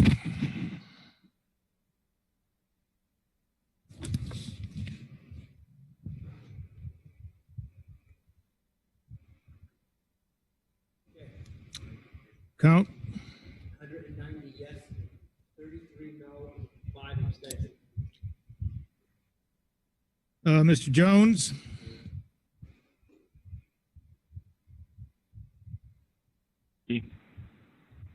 Gary Jones, Precinct 3. And Mr. Moderator, I'd like to bring to your attention that those few of us on the phone cannot unmute ourselves to participate in town meeting.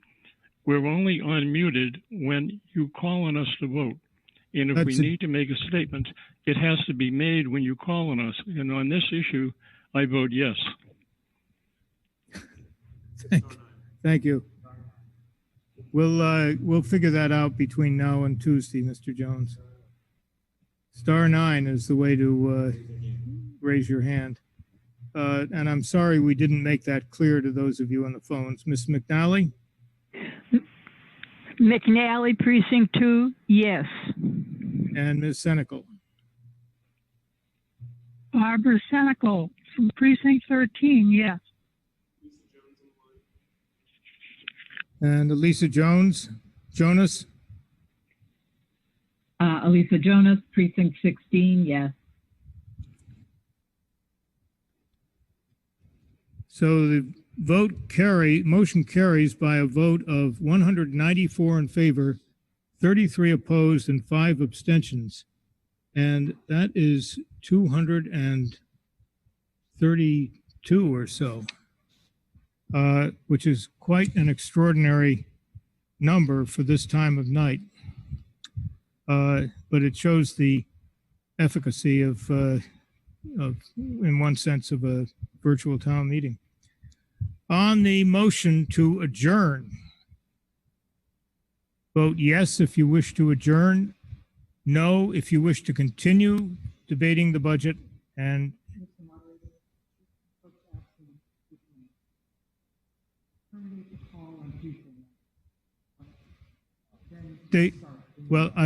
we've already been through that, and the answer is no. Once we terminate the Zoom session, that's it, folks. And it takes quite a bit of time to compile the votes, and we still have to dissolve the meeting by before midnight, and that won't be possible if you go that route. So on the motion to yeah, it's a majority vote. I'm sorry. This is a recorded vote, and it's a motion to adjourn. Whenever the count has begun.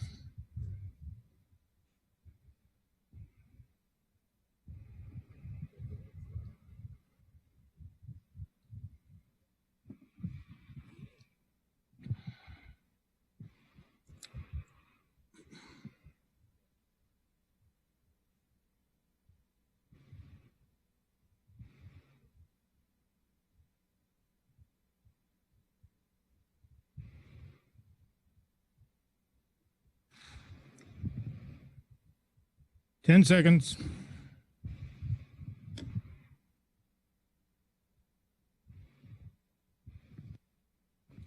Okay. We have a tally of 178 yes, 47 no, 4 abstentions.